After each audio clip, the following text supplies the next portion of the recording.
Just trust me. Okay, good evening and welcome to our General Council meeting of October 24th. First, going to begin by identifying any media on the line. I did not see anyone sign in from any of our local media outlets. That'll lead me to the adoption of the agenda for October 24th. Are there items? Looking to a motion to move to adopt the agenda, moved by Audrey, seconded by Carrie. All in favor? Any opposed? Seeing or hearing none, motion is carried. So we do have three delegations this evening joining us at General Council. The first delegation, I don't believe I see him here as of yet, so I'll come back to his presentation. The second I have is the Grand Erie District School Board, who I see in the chambers here to do their annual education services agreement, which is the report, also formerly known as the tuition agreement. So I'll welcome our guests. Do we?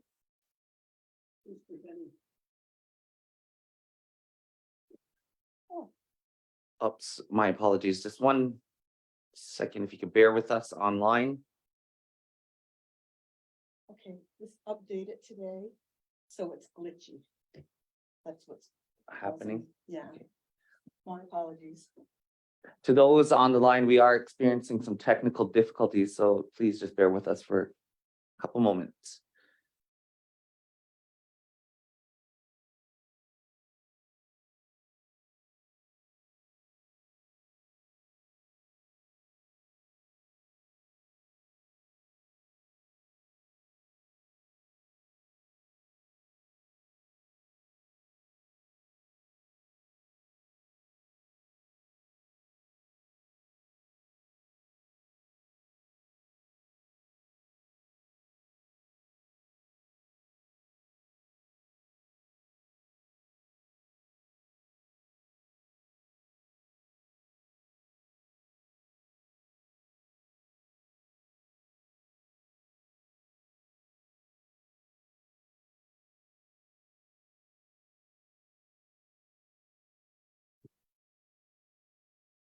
Okay, so do apologize for the technical difficulties. We do have three delegations joining us this evening for General Council.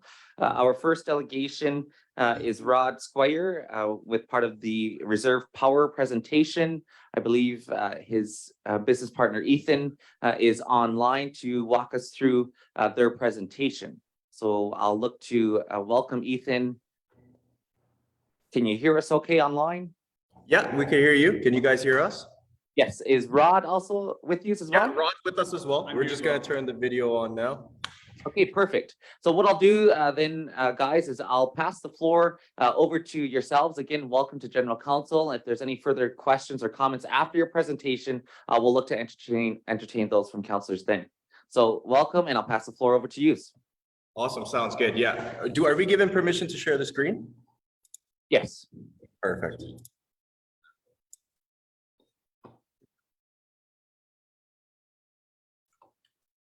Okay, and we can see the screen fine. Perfect.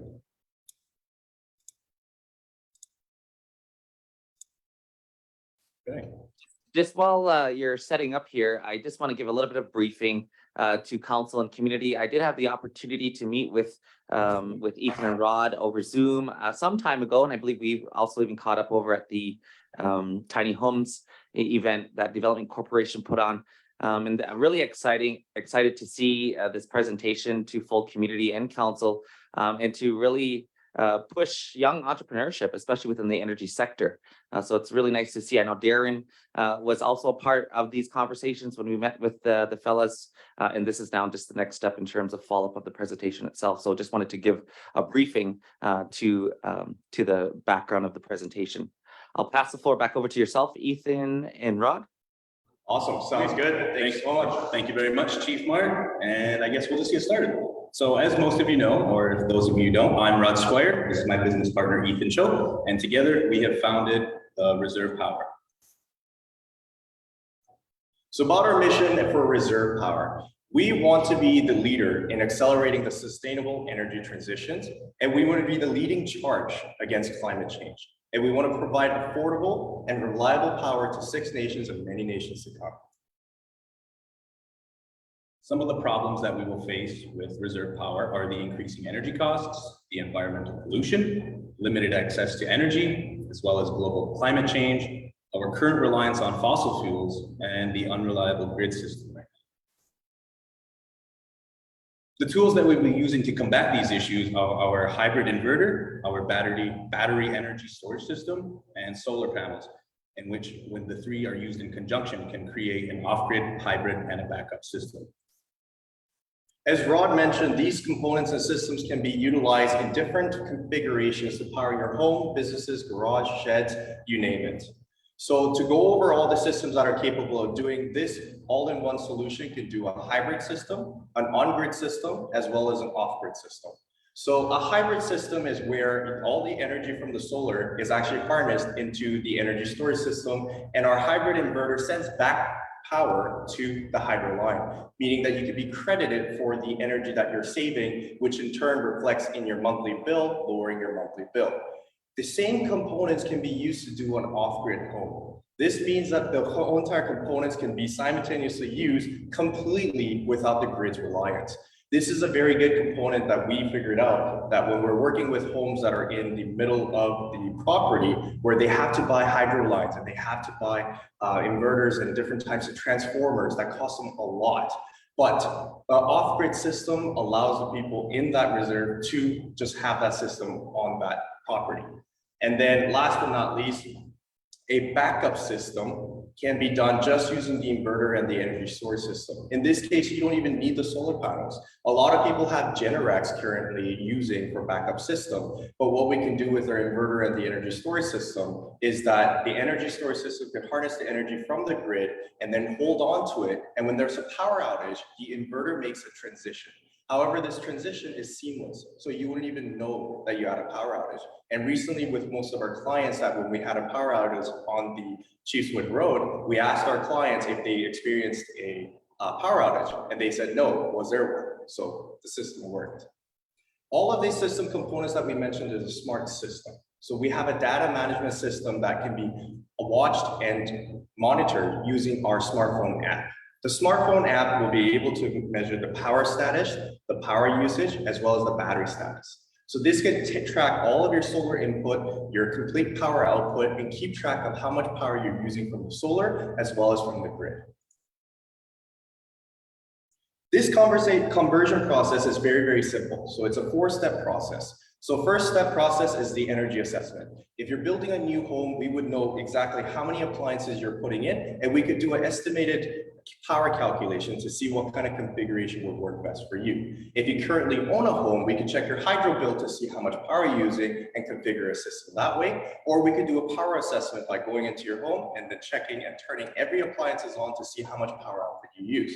Based on the power assessment and the energy assessment done through that process, we could give you a component system. And then the component system will lead to payment terms. We want to work with the community members and make sure that they're comfortable with the payment terms. After the payment terms have been finalized, it's the installation processes. We have certifications for all of our products, as well as certified installers who will be going in to install everything for your home. And from there, it's just energy savings. Currently, we have another product as well that has been selling very, very quickly at Reserve Power, and that's a portable power pack. For those who can't afford a huge system for their home, but want a backup system, the portable power pack is a very great option, as it utilizes a 500-watt solar panel as a backup power, and it has an uninterrupted power supply. Meaning if you have a computer plugged into this portable power pack to the wall, if you have a power outage, your computer will be backed up. We have been using this portable power pack at the Chiefswood Park for the glamping units. All the glamping units at Chiefswood Park are now self-sustaining with the solar panels as a main energy source and using their output to power the glamping units. And a bit about our current projects here on Six Nations, as Ethan just got done mentioning, we supplied all of the glamping units over at Chiefswood Park with our portable power pack system.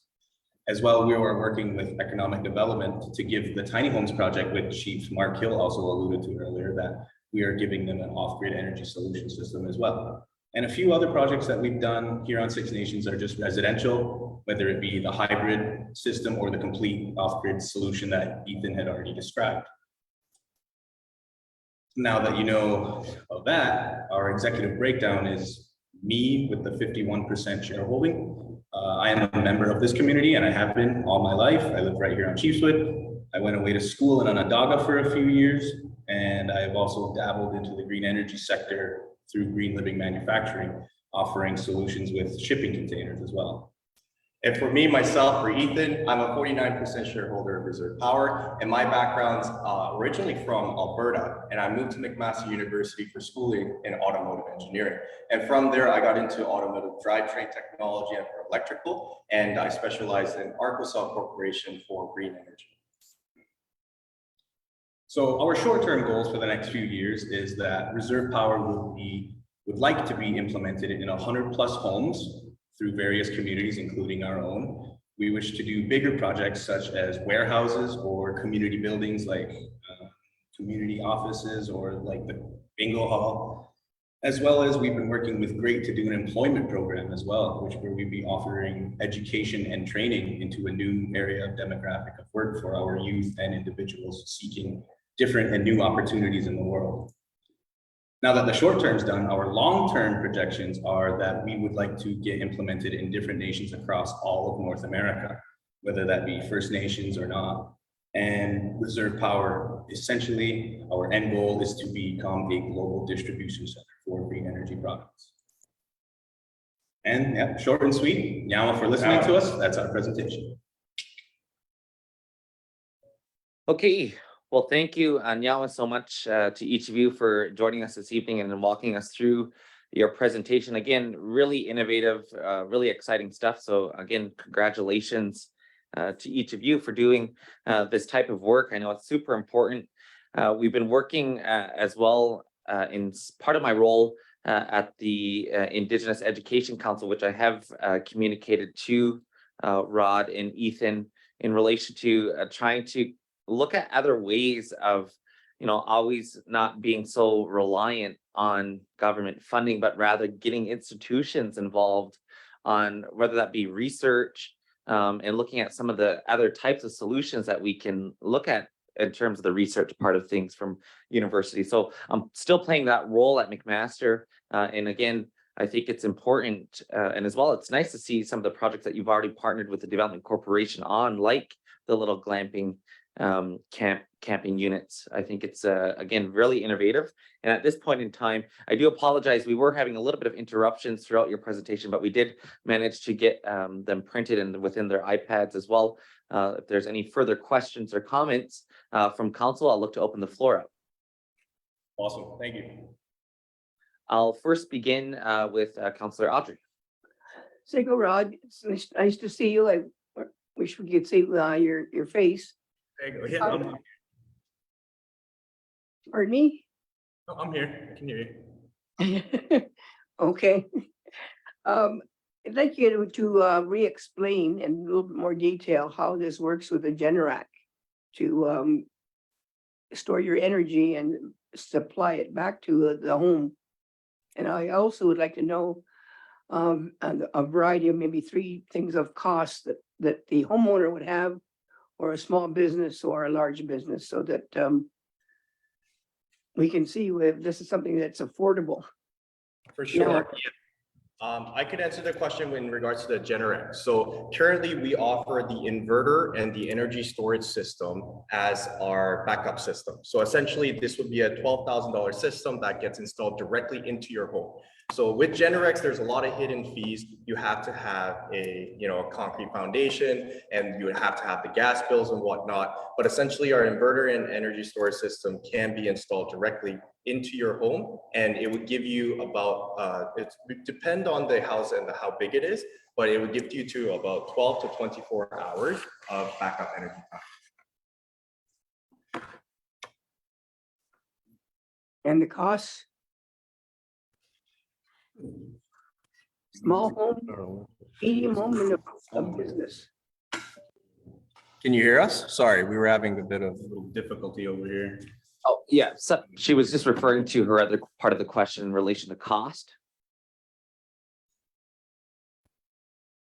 Are we right on? Sorry, we're just experiencing a little difficulty on our end here. Can you hear us? Yes, sorry, can you hear us okay? Yeah, we can hear you. Yeah. I do apologize again for the technical difficulties. She was just following up on her other part of the question in relation to cost. Right. Okay, sorry. Would you be able to repeat that for us? What is the approximate cost to do a house, a medium-sized house on a reserve? And a small business and a large business? Perfect. Yeah, that's a very great question. So the average that we have is about $24,000 system that is currently implemented in the tiny home project with ECDEV. That includes 12 solar panels, 1 inverter, and 1 energy storage system. This is a good amount of power for an average of 2 to 4 person home. You mentioned some businesses. So one of the businesses we're actually doing is with the Turtle Island News. And that building currently we're setting up around an average of $36,000 or a $48,000 setup. So essentially for a bigger residential, we will double up on the components. So we would do 24 solar panels, 2 inverters, and 2 energy storage system. So it essentially works like a AA battery, where if you add more batteries, you could actually extend the life of it. Same thing with the inverter and the solar panels. Yeah. What is the life of the inverter and the storage system? Beautiful question. So we currently have a warranty system going for 3 to 5 year guarantee, where if anything faulty happens, we will replace it absolutely at no cost. The solar panels, we actually have a 25-year guarantee from the manufacturer themselves. We have a very good connection with the manufacturer, and they're very competent on the solar panels' ability to for longevity. The overall lifespan of an energy storage system is 12 years until it starts depreciating 5% at an average of 5 years. Thank you. Now, Okay, thank you for your responses. Are there any further questions or comments for Ethan or Rod? Councillor Fraser, and then over to Councillor Johnson. Greg, you have the floor first. Yeah, thanks, Rod, and for your presentation, also to Ethan. Yeah, interesting concept and system. The question I had was, you had mentioned something about excess power going back to the grid. Now that would be Hydro 1, I believe, and you can correct me on that. The other thing too is, I suppose in the winter you'd be drawing power off the grid, and then you were saying there was a credit for that, so that would kind of help offset the colder months and when more power is required. Is that not correct? That's a great question. So in terms of our hybrid system, how that works is when we have a hybrid system, when we send power back, yes, most actually of Six Nations area is with Hydro 1, with exception to some around the borderline for Electra. Essentially, we have to put a form in, essentially allowing Hydro 1 to accept power back. There are times where the hydro line isn't capable of sending power back, but most of the case, we've seen more successes. In terms of the winter time, when we do calculations for the homes, we actually generate 3 times more in the summer. So in the winter, the solar panels are generating enough to get by. And then in the summertime, you generate 3 times more. That way it offsets the amount of solar that's coming in. And we also do a complete simulation. So we use a software to show a simulation on how much power we're generating to make sure that our client always has power on an off-grid system. However, on a hybrid, we could actually lower the cost of solar panels and rely on the grid for the winter time. So we always do a configuration that's basically fit for our clients. Okay, Nyawa, again for your responses. I do have a few other hands being raised. First over to Hazel and then back over to Audrey. Hazel, you have the floor. Yes, I would just like to ask the question, in comparison to what a home would pay during winter months for hydro, what would be the average cost per month on this type of system? That's a great question. So in terms of, I believe your question is along the lines of return of investment. So on an average $24,000 home installation, you would make that power back in a 7 to 11 year period. It really depends on how energy conservative you are and how much energy you're sending. So your payment back during the winter time is significantly lower compared to summer. So in the summer, if you're sending credit back, you would generate 3 times more. But in the winter, it's 3 times less. However, in average, you would make all your money back in your investment in 7-year term. But as mentioned in an off-grid system, let's say you have a new home that you're building in your property, and if you have to build a transformer and you have to bring hydro lines down, sometimes in that case, your return of investment is very instant because you don't have to pay for the hydro and you don't have to pay for hydro from the beginning. But in terms of a retrofit system on an existing home, a return on investments is around 7 to 11 years, depending on the size of the system. Thank you. Okay, yeah, for that. Back over to you, Audrey. Yes, so do I understand correctly that this is in place of hydro one being used and working in conjunction with them? So we can do both. So we can do one where we don't have any correlation to hydro. For example, we have currently the ECDEV home project. That's a complete standalone project. So they could essentially plop that house anywhere on Six Nation or wherever it is. And as long as there's sun, that house will have enough energy. The hybrid system, which is a payback system, you selling power back, that would be correlation with Hydro One. Can I follow up? Just interested in the cost savings.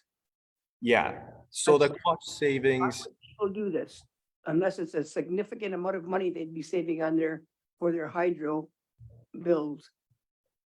absolutely. So our system currently, we're expecting every clients that we work with to pay 0 on their hydro bill. So essentially, our hybrid system is enough power to not rely on the grid. So essentially, your bill will be cut down to 0, and that's how much you will be saving with our configured system. And that configured system takes about 7 to 11 years to pay back in terms of what you're not paying for hydro. You know, Okay, I'm going to continue along with the questions and comments here. Next, I have Councillor Sherry Lynn and then over to Councillor Curie. Sherry Lynn, you have the floor. Thanks. I think this is a great idea. And I guess also Councillor Ray Miracle, he always wanted the solar panels on the arena. So would that be possible to put the solar panels on that kind of a big building? Absolutely. We could do any infrastructure project from a residential hole all the way to a megawatt. Currently, we were talking about even giving solutions for the Chiefswood Park entirely and for the bingo hall. So that would not be a challenge at all.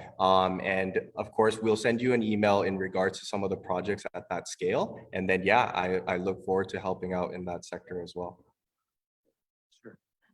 Great. I think Nathan would be excellent to look into this regarding the arena, but also I think the senior complexes, because they don't have generators already. And I think Right. that's a concern itself.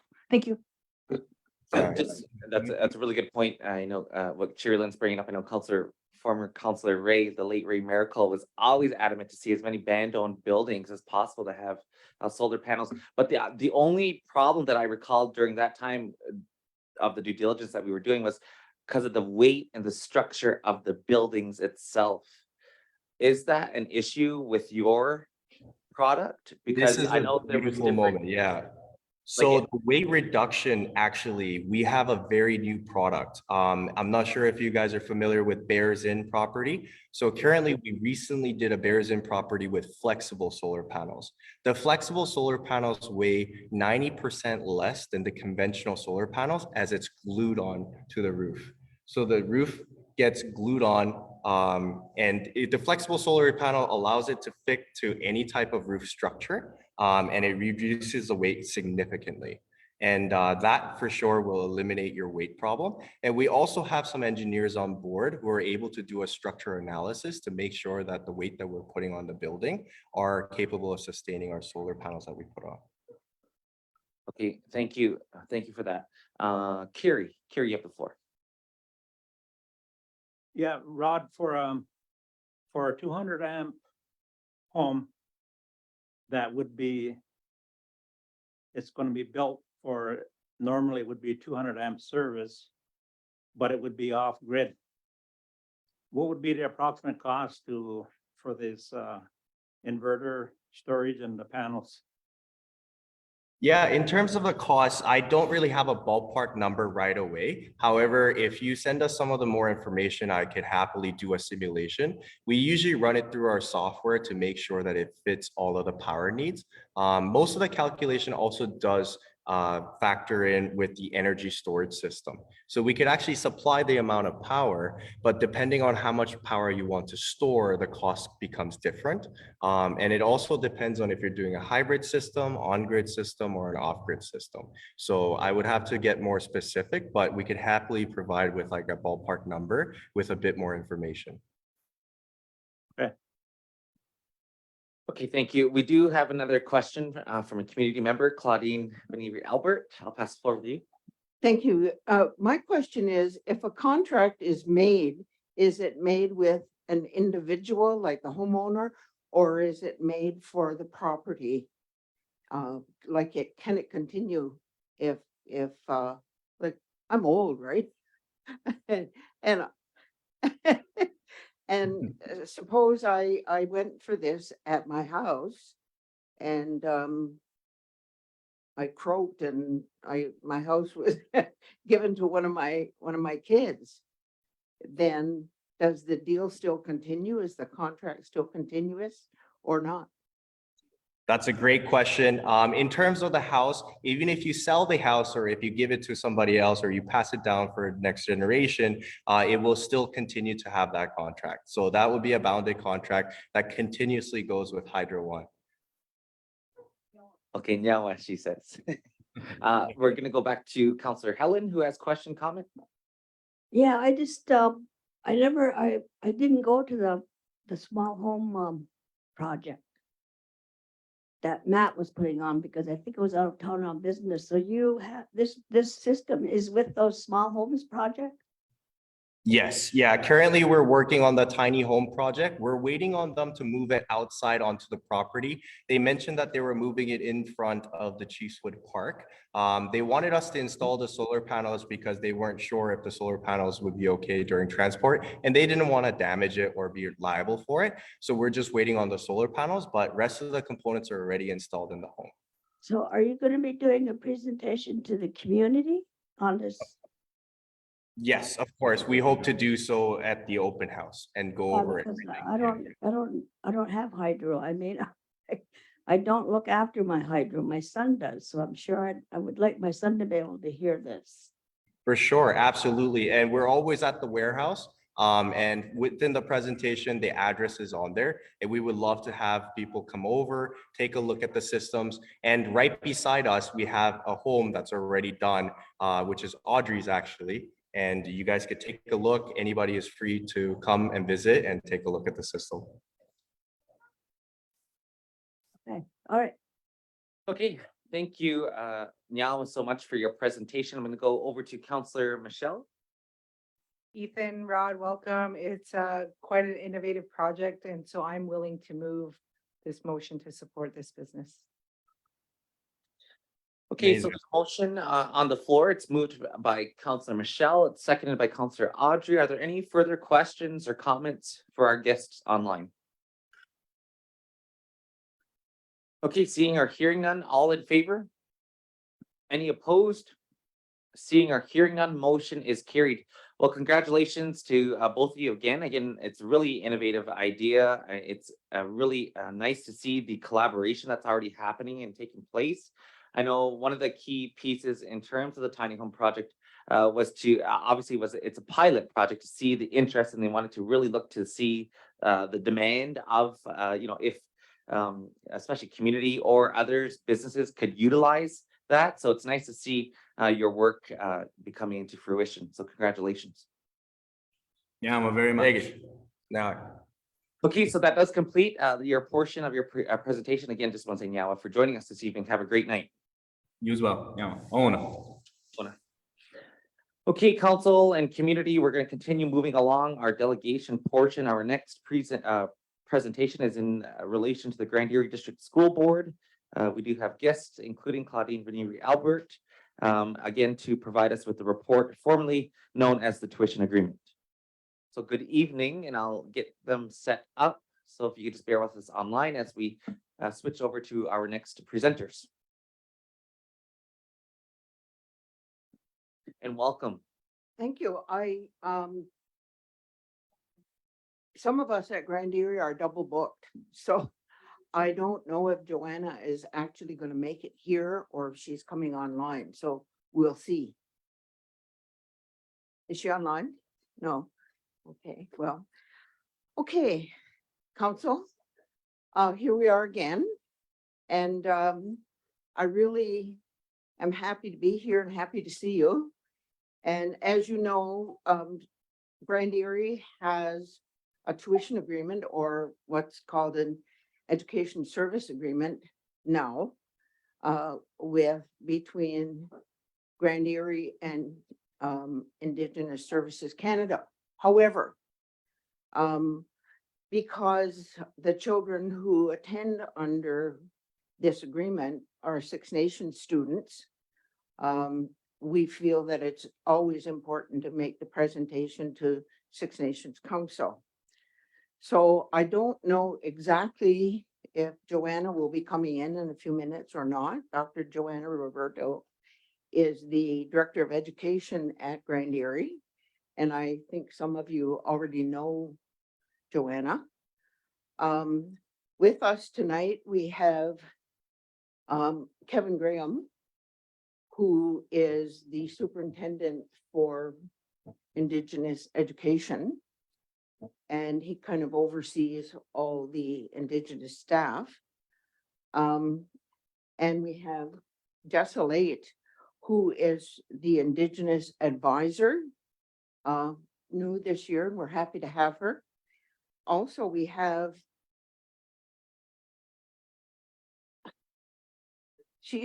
a former person in these chairs. Yeah. And what they'll be doing today is giving you information about, and I think, is it in the package? The link to the ESA. Hello, everyone. Good to see all of you. This Kevin. Oh, sorry. You know, I should be used to this in a boardroom all the time. I apologize. Good to see everybody. I'll turn it over to you. You can stay if you'd like. So good evening, everyone. Thank you very much, Claudine, for the introductions. Kevin Graham, Superintendent of Education. Very, very fortunate and honored to work alongside the Indigenous education team with Grand Erie, and very, very honored to work alongside Jessa, who's doing a phenomenal job stepping into the role of Indigenous advisor, supporting the ESA and the students across the district. We do have a slide deck. It's on a memory stick. I believe it's actually being uploaded through the magic of the internet, maybe. That, do you see it then? Okay, is the slide deck, I just a question then, is it being? Yes, one moment, please.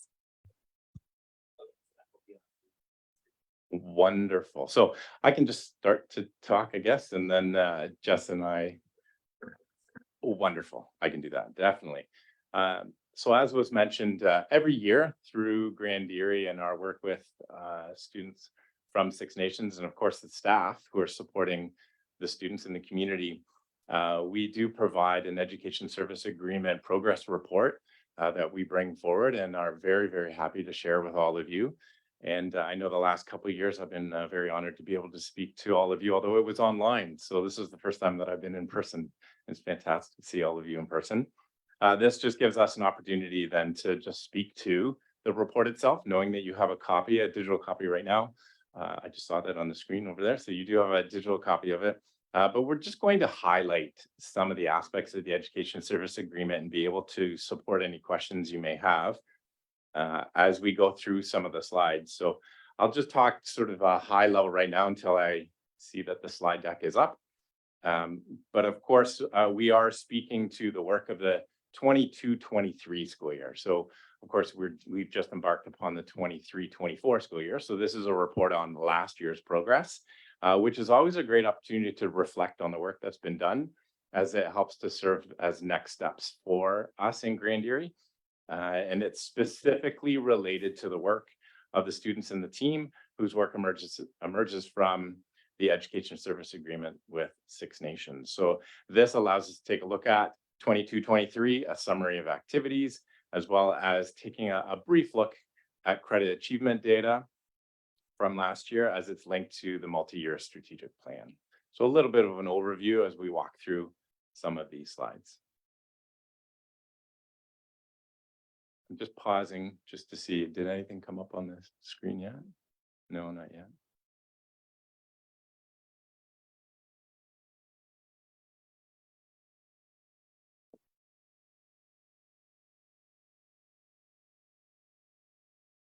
You already keep going? I could keep rambling on if you'd like. It's just, there's no visual right now. So if that's okay, I can just speak to in generalities.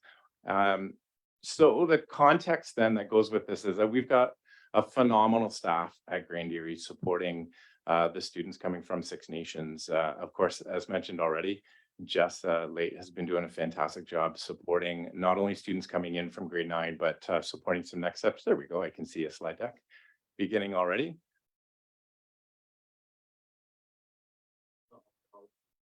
Oh.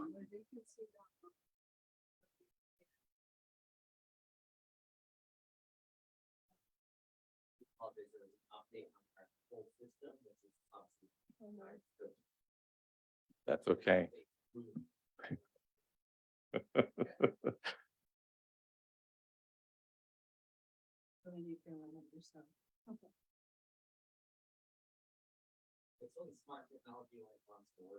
Yes, it's suggested to be smart.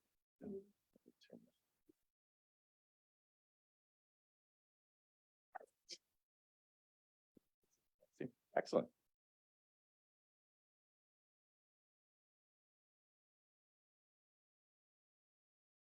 The technology is working. Okay. So as I just begun stating, Jess is doing a fantastic job supporting students, specifically the grade 9 students coming in, but as well looking to what those transition activities and other supports might be across the district. Very fortunate as well for Indigenous education counselors. That's okay. I'm just going to keep going with it. So Indigenous education. Okay, wonderful. So Indigenous education or Native education counselors who are present in several of our schools, and there are 3 individuals who are doing a phenomenal job supporting students with or supporting Six Nations students within schools, as well as a community liaison worker, cultural mentor, and grad coaches. And I put an asterisk beside that because our cultural mentor and grad coaches are supporting students across the entire district, specifically what we would call the Big 6 schools. And students from Six Nations, and as well as Mississaugas of the Credit First Nation, which is why I put an asterisk, because it doesn't come directly from the education service agreement, but of course are in place to support students. And the Indigenous education team with approximately 17 members, including grad coaches, counselors, community liaisons, support workers, consultants. And when we take a look at the amount of support and staff across the district, for those of you that had known about staff in place even as few as 5 years ago, we've definitely increased in terms of the number of staff across the district supporting students. So that's a fantastic improvement, and we're always looking to continue to grow.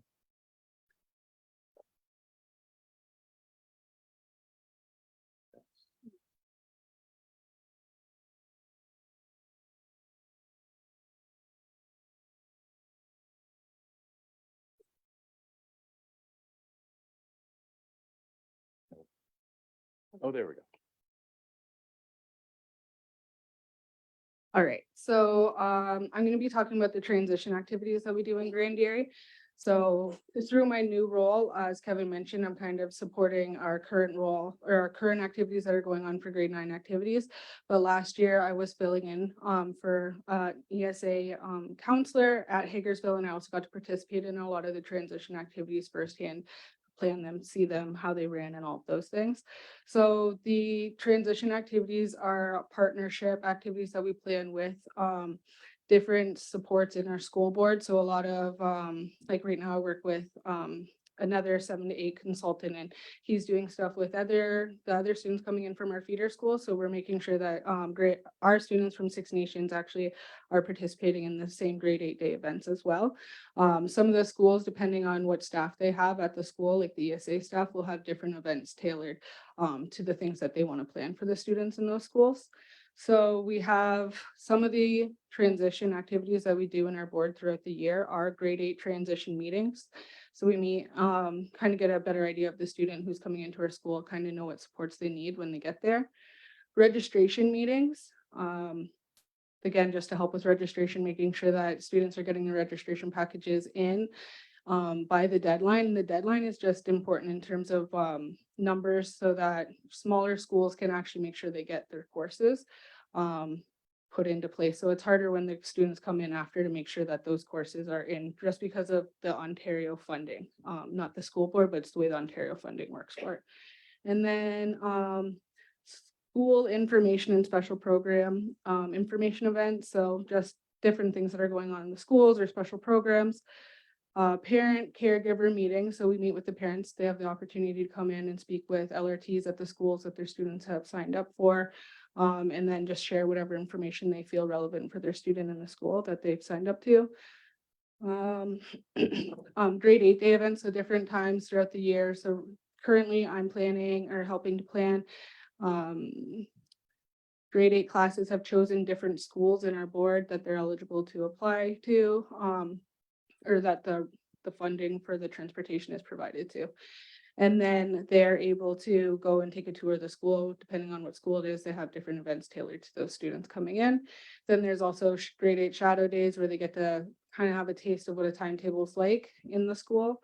And then we also have a new activity that came in last year that we'll be doing again this year. It's called Epic Jobs. And that's a focus on technology, new technologies coming in. And making students aware of those job opportunities. And the last one that we have listed on here is our self-contained placement. So that's just for students that are coming into different programs in the board, making sure that they're placed into the appropriate programs and such.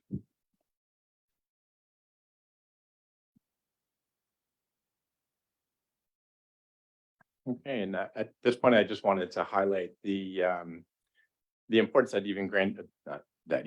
Grand Erie places in terms of support for Indigenous students, as it is written directly into the multi-year strategic plan, which has been in place since the year 2021 and will go until 2026. And the goal within the multi-year strategic plan states that is to deepen our system commitment to reconciliation and improve education achievement outcomes for all First Nation, Métis, and Inuit students. So not only is it important to be able to support students across the district, but from at a district level within the strategic plan, we have a plan that's dedicated to Indigenous education. I also wanted to be able to draw your attention to some of our data within the Education Service Agreement report. Within the data section itself, it does speak to the enrollment of students across Six Nations. We can see that the majority of students do attend McKinnon Park Secondary School, with approximately 170 students attending that site. The next school of second highest population is Hagersville, followed by BCI and Tollgate. This is helpful data as it tells us where supports are needed and where we need to make alterations if needed within the year and across years as well. So it is important to find out where students are registered. The next chart that I wanted to be able to highlight is there is achievement data from Six Nations of the Grand River. And this shows a trend over 5 years, but I wanted to be able to highlight a specific data point for you We can see that for grade 9, grade 10, and grade 12. We've seen improvements, if not maintained, some percentages. The grade 11 data definitely tells a story. And if you're taking a look at that orange line that speaks to it, one would wonder what is going on when we take a look at the grade 11. So if you indulge me a little bit on this, there is a little bit of a story, a quick story, hopefully a quick story for you. In that, if you take a look at the 22-23 school year as a data set of 34%. And so those students, of course, last year were in grade 11, and that's the 34. The preceding year, they were in grade 10. So if you look up to the grade 10 chart, you'll see that when it was 2021-22, they had a credit accumulation or achievement at 32% of the students were on track to graduate. And when they were in grade 9, it was 31%. So following the preceding years, you can see then that those students, or that cohort, as we tend to call a group of students as they move through high school, are actually increasing in their credit accumulation, albeit slow and steady. They're not receding, they're not moving back. And that shows that as we continue to support specific cohorts, it is hard to compare one year over the next because they are different groups of kids. But when you look at the data and follow that data set or that cohort group along, that in itself may tell a story. And so recognizing where our current grade 11s were back when they were in grade 8, back when they were in grade 7, what was going on in the world at that time, we know that there's continued support around students. And one factor, of course, would be something such as COVID. We also know that in a smaller data set, a few students definitely do alter data sets, and it's up to us as a school board to continue to know our students and respond to their needs. And I will say that as a result of some of the incredible work of the Indigenous education team, both system and school-based, that they're doing a phenomenal job supporting students, not only with academics, but social emotional supports as well.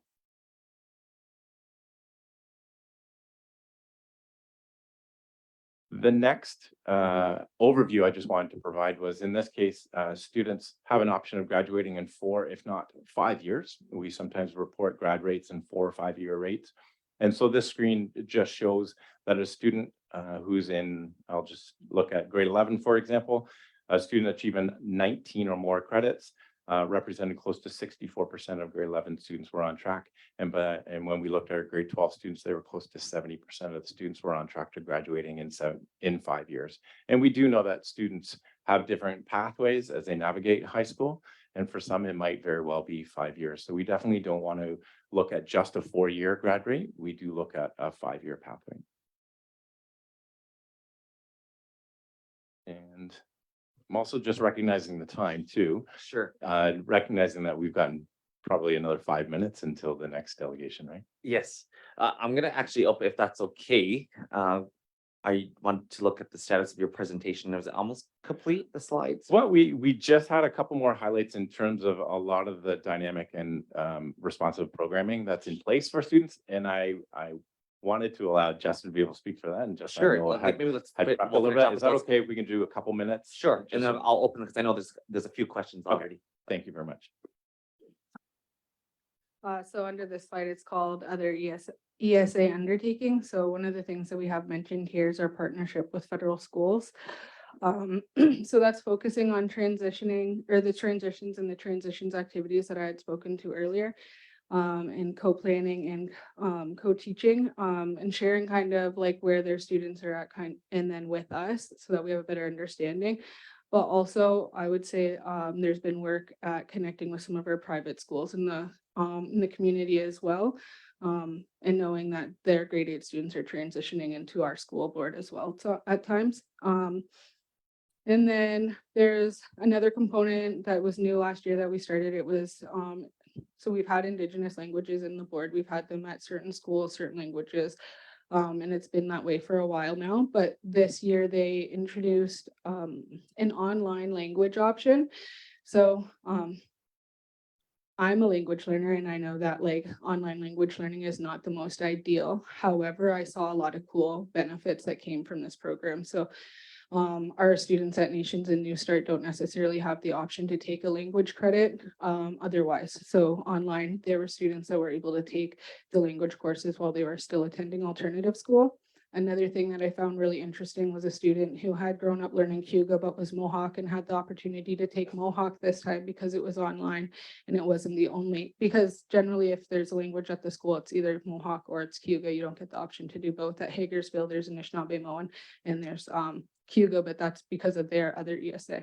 So that's why we have the two options there. So the online opportunity really gave open opportunities for students and schools from our community to take those courses. Now, it wasn't like I said, it's still online, and I know that there's things with online learning, but it was still a really cool opportunity to see that it was open to different areas that might not have got it. And then there's still work on that and just developing like an online platform and creating more of a ongoing structure there. Then there's also the culturally integrated curriculum. So, a second.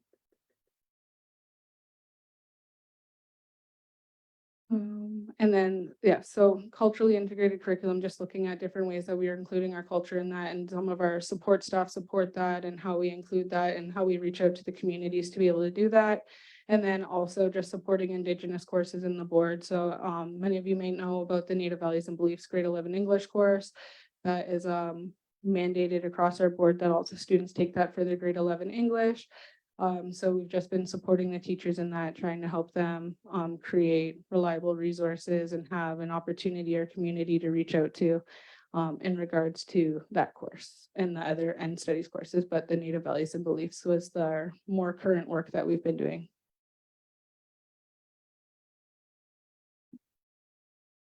I think at this point, just given the time, knowing that, yes, there's some outstanding supports and programs across the district. I know much of that is listed in the ESA report. And so we're very happy to take questions. There's a slide on here, if I can get to it as I'm navigating a conversation right now, is to say thank you. Thank you very much for continuing to be a partner with us as we're supporting students in Grand Area District School Board. We're very pleased to be able to continue that. And we know that success of every student within our board is our main goal. And we look forward to future endeavors and experiences with you and the families of Six Nations. So thank you very much. We know that this is a combined effort. Thanks in part to the staff, ESA staff, and to all of you as well. So thank you very much. Okay, well, thank you, Nyawa, so much for walking us through your presentation. I know I just seen Joanna Roberto join us. Welcome. On the presentation. Again, just really quickly before I go, I know Claudine would like to add in as well in opening the floor up for further questions and comments. I also too just wanted to highlight the work that we've seen over these past, especially these past few years, has been amazing to see in terms of reconciliation. There was oftentimes I think I've been quoted, I don't know what that word means, because basically it's a hopeless word. Whereas it really shows action on the ground. And I've seen that with Grand Area. I've seen that within the school board itself. I've seen it through your governance training. I've seen it through naming and honoring one of our members of a changing of a school name. The list goes on. So I just wanted to say also and commend your team with the appreciation we have, because it does take a village to raise a child and that child to be successful within the education, their own education career. So do want to say now to that. And just really quickly, I'll pass the floor over to Claudine, who I believe also would like to further add.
Perfect. Well, thank you, Nyawa, so much, Claudine, for that. I'm going to open the floor up for questions from council. I believe Michelle was first. Did you have a question, Michelle? Sorry, Greg.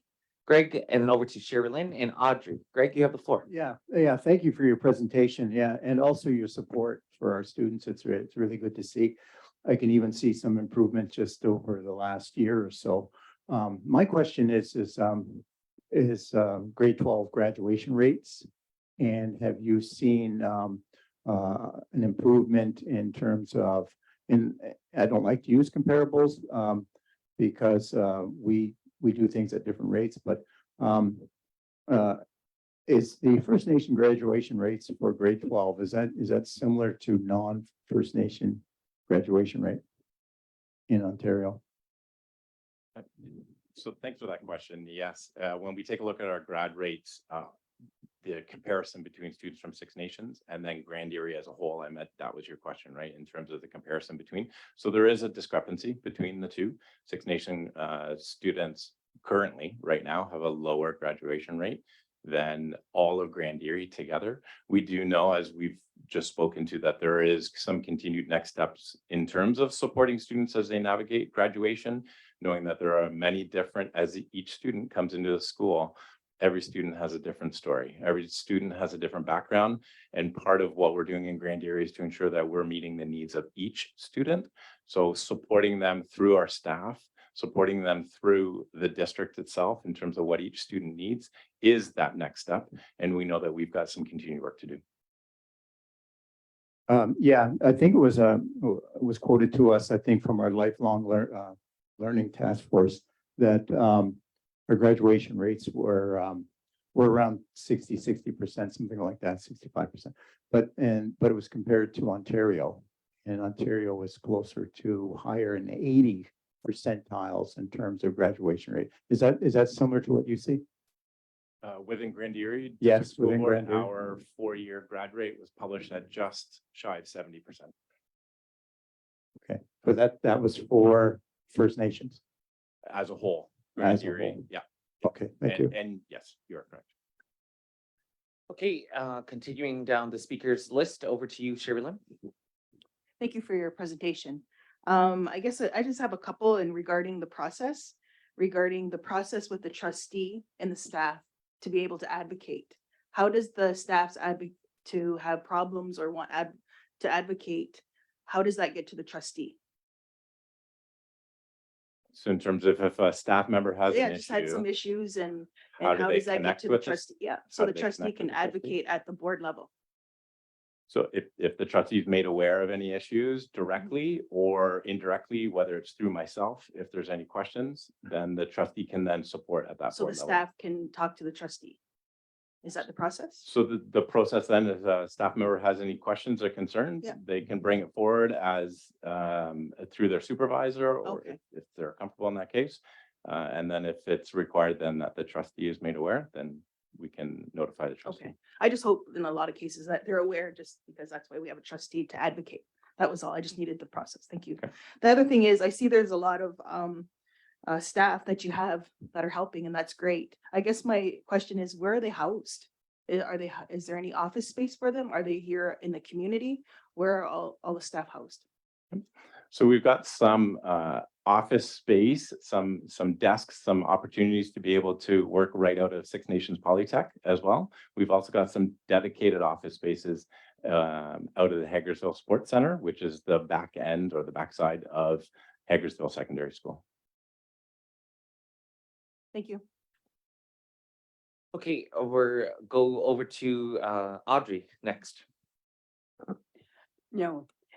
Welcome, everyone. It's nice to see you again. I work with the Grand Erie on the Six Nations Advisory Committee. And when there are complaints, a lot of them go to our advisory committee and we work together on them to work them out.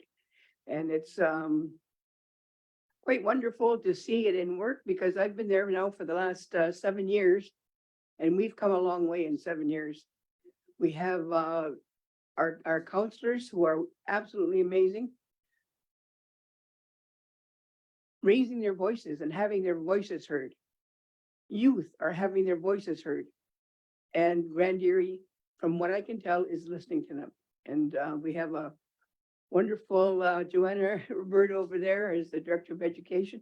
She's doing a wonderful job because she comes with a background of working in Niagara area. And well, there are a lot of First Nations out there as well. And Kevin is very, very easy to get along with, and he's very, very supportive. But my question is there any data on our students coming in from grade 8 in math language that you can share and that it can be analyzed? So where are the gaps of our students coming in? And basically, or have you done this, analyze the gaps? And then how are you trying to fix those gaps and to support the students where and meet them where they're at? Okay, so the question then was pertaining to the data. So what type of data or information do we have as students are transitioning from grade 8 into grade 9, specifically around math or literacy in that case? And I know that through the transitions team, in terms of supporting students as they come from grade 8 into grade 9, that's one of the critical parts of the team, is that consistent communication that's supported through students coming from Six Nations into grade 9. And then that information is transferred through our student success team and our transitions team as students then are in grade 9. With respect to the types of data, I believe that was part of your question, the types of data. Yep. So our data that we have access to are through report cards and through any other information that's provided on that. So perhaps that could be EQAO scores, perhaps, but it also would be with respect to the transition meetings that are done with the grade 8 educators in grade 8, as that information is then passed on into grade 9 as part of the transition meetings. As I could continue on. So I guess what I also would like to know is, are there any recommendations that Grand Erie makes where we can shore up our students' learning on Six Nations prior to entering high school, wherever they attend high school?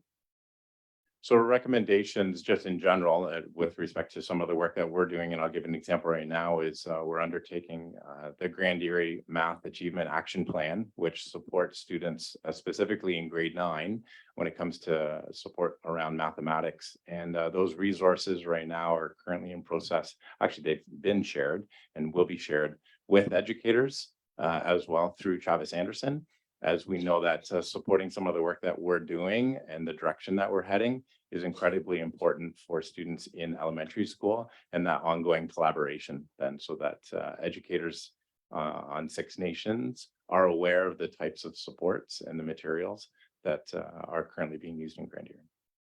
Okay, yeah.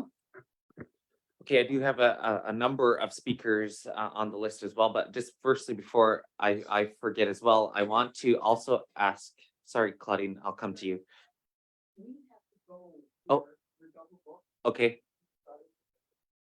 Okay, no problem. Well, thank you so much for joining us this evening. And I would like to say also that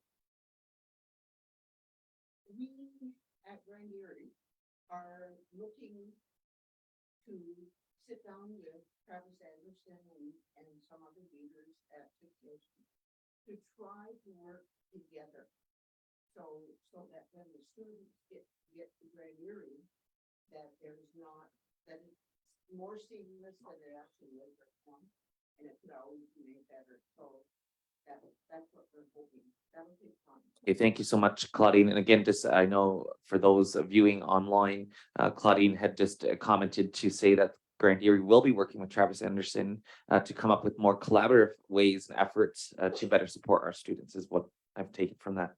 I wanted to further add as well my question, which is building off of Audrey's question, because I just always look back to even my own experience going through Grand Erie District School Board, and I may as well throw in a little go Mustangs because I am an alumni of BCI. But I think part of the problem that I've recognized is not just the transition that Audrey's alluded to, and I'm glad to hear Claudine's comments in relation to building the bridges and relationships with Travis Anderson, because that's key. But I think the other piece is in terms of that support going through high school, like even at grade 9, I could recall at that time there was career fairs, right? And that's when you have that opportunity to then say, what is it that interests me as a young person? Where do I want to go and shift my education path and career? And part of my struggle is I got all through high school, got to grade 12 and took all the wrong classes for something that I wanted to actually do. So I think part of the problem is not only addressing the gap within the transition from leaving on reserve school to then going into Grand Erie District School Board, but also putting more emphasis on planning. Like it's almost like you got to know what you want to do in grade 6 to take the necessary course for you not to further waste time down your education path itself. And the other piece that I also wanted to comment on, lived in life experiences. I know for a fact, I've been through it myself. I've learned a hell of a lot more here as chief and council than I would be sitting in a classroom. So I think taking into consideration how we operate as First Nations people and how we learn, because I know for a fact there's so many of our students who can't sit in the classroom and learn from the blackboard. There's many students who take hands-on efforts and been able to change that and understand it in a way that still gets you the same answer as sitting in front of a blackboard. So I think at the end of the day, it's ultimately about respecting and learning from what our lived experiences and how those account. Because at the end of the day, I think it's always difficult when we have to compete. The education system is built for students to compete each other, in a sense. If you look at it from a wisdom perspective, I like to always compete with myself and only myself. But I think that's something that is ultimately part of the problem. And I think that's something where if we could do maybe less competing and more working collectively together, maybe that's when we'll start and see some real change. So I do appreciate the work. Thank you so much, Joanna. Claudine, do appreciate your work. Please take care. Sounds good. Nyawa. Okay, I'm going to continue going on to further questions, but again, just wanted to build off that point of that transition piece and as well putting more further emphasis on planning within grade 9, because I think our students, a lot of them are ready and know what they want to do. It's a matter of directing and guiding them through that process. Sherilyn, over to Melba and also Helen. And- Sherilyn, you have the floor. Thank you. And just one more, I guess it's the budget in the sense of the breakdown and transparency. Because what I just got out of here is like 425 students. There's probably more, I'm not sure. That's 5.1 million. I don't know if it's 12,000 that you guys get or 13,000 per head student. That would be nice to see a transparency with the budget and how much money is actually going to Grand Erie and where the money's going. Yeah, definitely. Thank you. And I can take that away. I don't have that information with me tonight. Thanks. Do appreciate that. Thank you so much. Over to you, Melba. Oh, Melba, if I could just hit your. Thank you for being here tonight. Yeah. Concerning partnership programs, I think it's very important for the community to understand the group home. We call it a group home here at Six Nations, and how they're connected to your organization and how they progress here with education, and also supplied by a teacher from Grand Erie. I wonder if you can talk about that, the age group and how they're involved and how they are benefiting from education and counseling through your office. I can give an idea from like my interactions in the program, but that program is a Section 23 classroom, so a lot of the information is really confidential.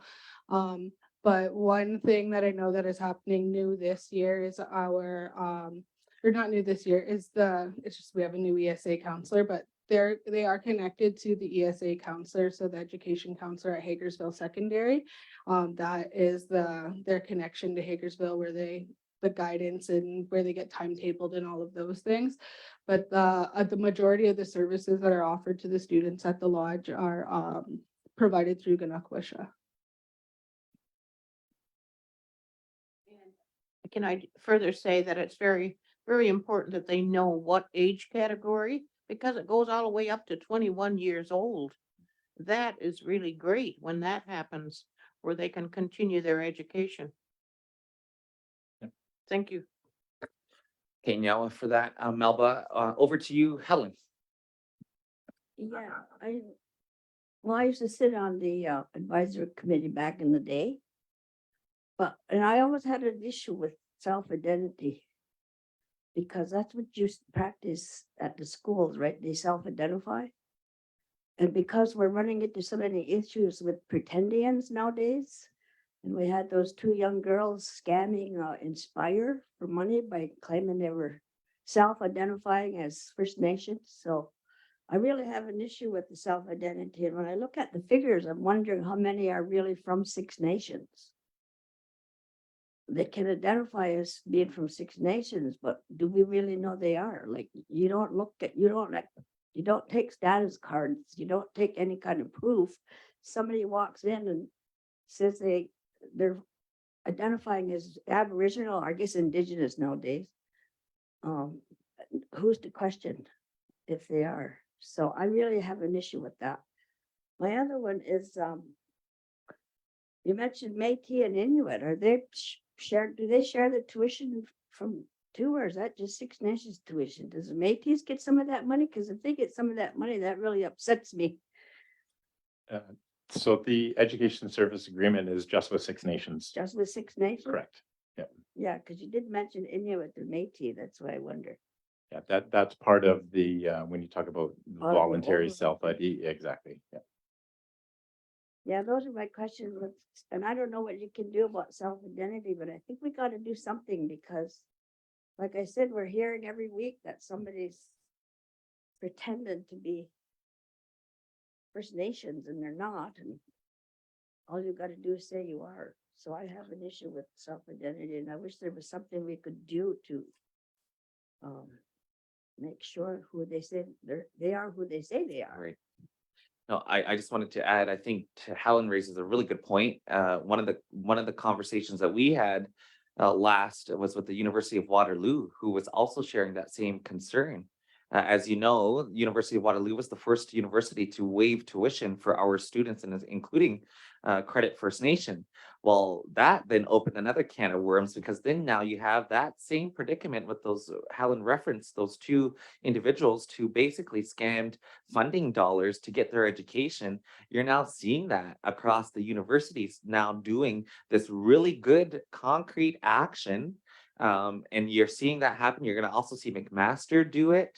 I know that that's in the works now, but I really agree with Helen. I think we need to flag that with our trustee, and I think we need to really keep an eye on what that process looks like as self-identifying, because it's already happening within the universities, yet alone going to be happening through the board or Grand Erie District School Board.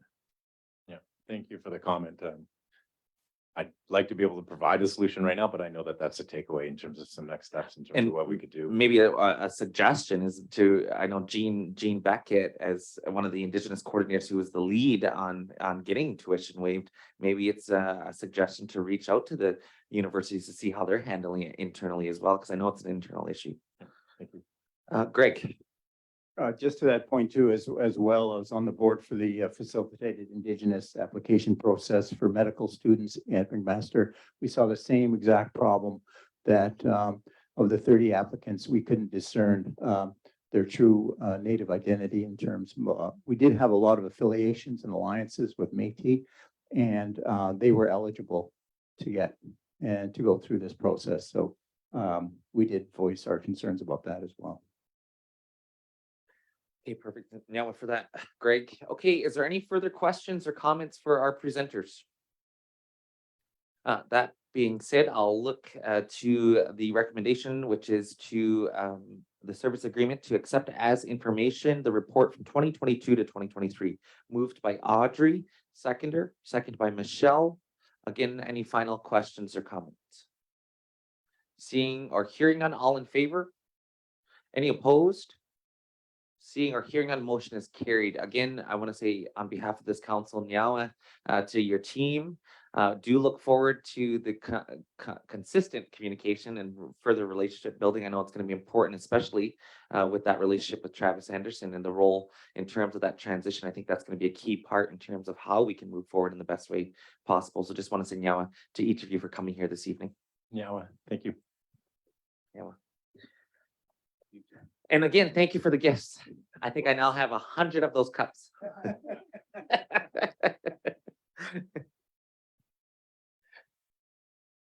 Okay, council, we are going to continue on. If I can maybe just get a cue from Brooke.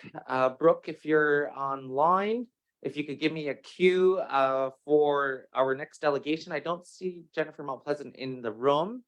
However, she may be joining online. Oh, I do see her online. Hi, Jen, can you hear us okay? Hi, I can hear you.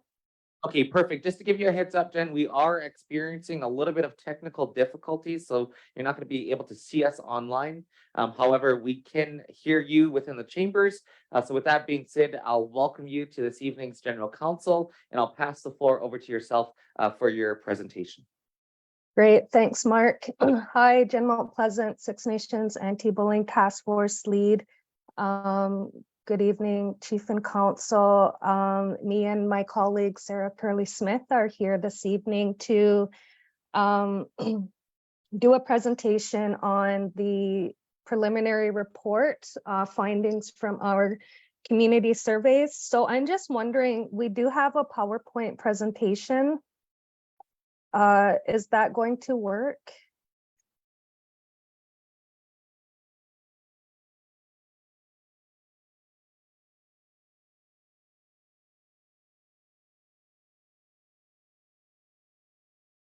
Yeah, I think we've reviewed the information that you've given us. If you could do more of a high level overview and just touch on the points that you think are very important. Okay, yeah, so we are doing that, but we were going to do it through a PowerPoint. So if the PowerPoint, if we can't do that, I guess, Sarah, you can just pull it up on your screen and go through that. So I'll just pass the floor over to Sarah and she'll do the presentation. Okay, thanks.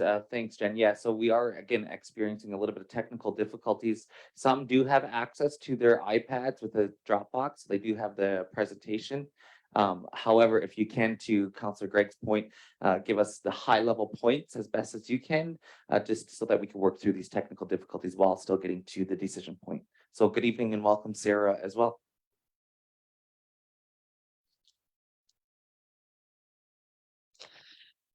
I'll pass the floor over to yourself, Sarah. Okay.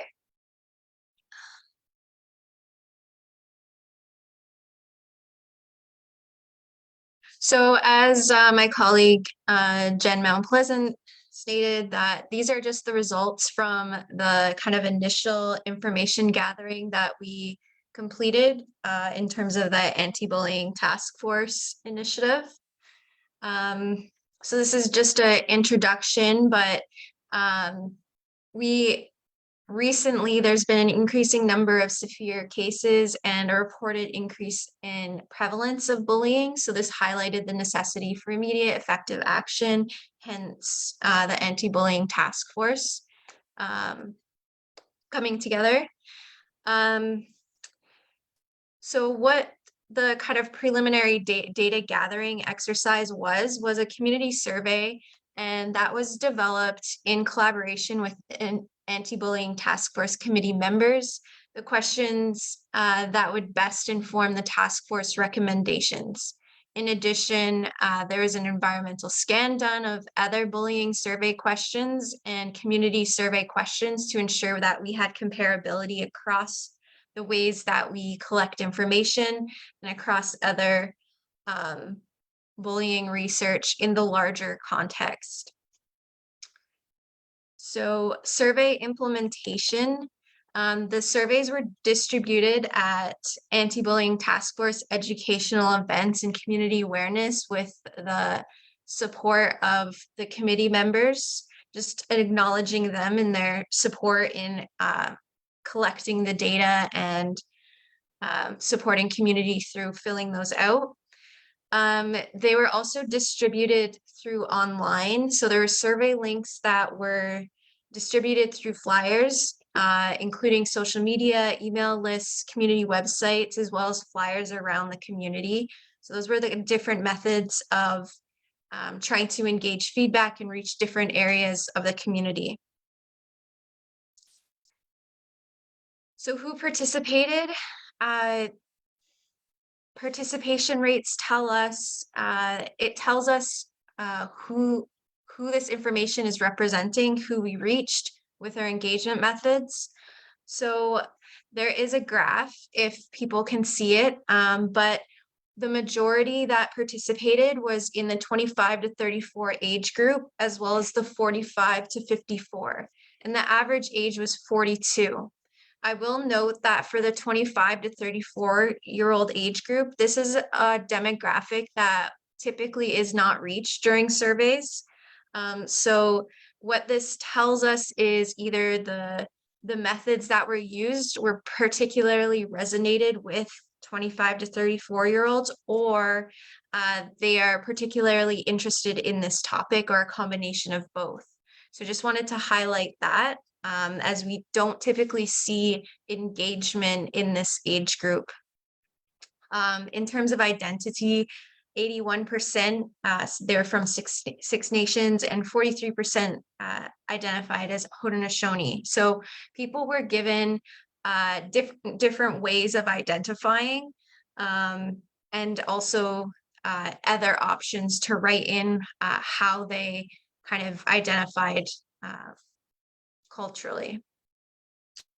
In terms of residency, 75% lived on reserve, and there was the remaining were off reserve locations, mainly Caledonia, Hamilton, and Brantford, which is common among community surveys. Long-term residents, majority of people that did participate in the survey were living on reserve for 10 or more years. And for youth participation, we did have a lower representation. So for the under 24 age group, this was a bit of a more challenging age group to capture. So what was the most common types of bullying experience? The most prevalent across all age groups was emotional and cultural bullying. That accounted for 66% and 56% respectively overall. There were some gender differences in the bullying that people experienced.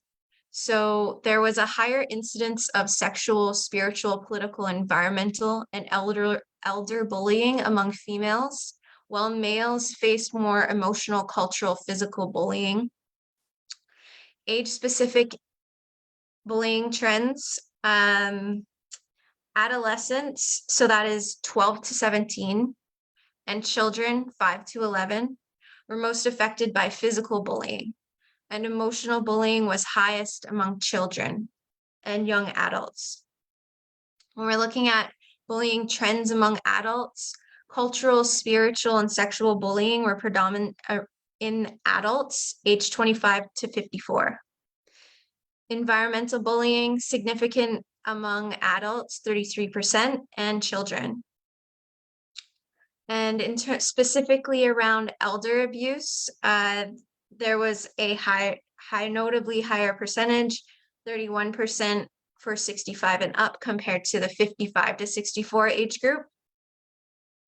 So these types of bullying that the different demographics experience requires different types of approaches, and also further understanding into why these are occurring in these specific age groups.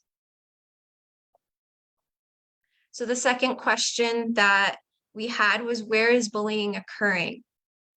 So location of bullying experiences, they're primarily reported as occurring at schools. So 54% of our total participants reported bullying in schools, and followed closely by sporting events and online spaces.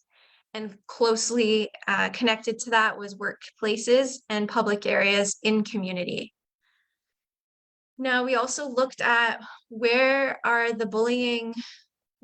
bullying occurring, and how does that differ between age groups as well as age groups. So schools are the primary concern for children, 82%, so that's 5 to 11, and adolescents, which is 12 to 17 at 77%. So this is a very high amount where participants are reporting that they're experiencing bullying in these areas. Adolescents also reported experiencing bullying in public areas as well as community events. In terms of our 19 to 24-year-olds, so that's the young adults, school and online spaces are most prevalent in this age group. For ages 25 to 34, primarily online and community events. And those in the 35 to 44 bracket, workplace and public areas, primarily where bullying is experienced. And for our middle-aged adults, workplace and political environments at 50% and 24%.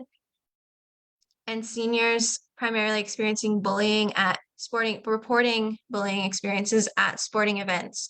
So what this tells us is the locations where people are experiencing bullying, where we can best target our efforts, as well as who is primarily being targeted in these areas. We also wanted to know, what are the impacts of bullying? So over 50% of participants felt the impact of bullying across many different areas. So it included emotional well-being, mental health, physical health, work, school and training, relationships, self-esteem, and sense of safety. So what I'd highlight here is that across each of these impact areas, there's varying levels of impact, ranging from minor impact to severe impact. Minor impact, participants were directed, doesn't have much of a change in your day-to-day life, but it is impacting you. Whereas severe impacts, it was qualified as it significantly impacts your day-to-day life. And across all of these impact areas, there are areas where people are reporting major and severe impacts. And there were write-in responses indicating some severe consequences of bullying influencing their daily life, even leading to extreme psychological distress and suicidal ideation.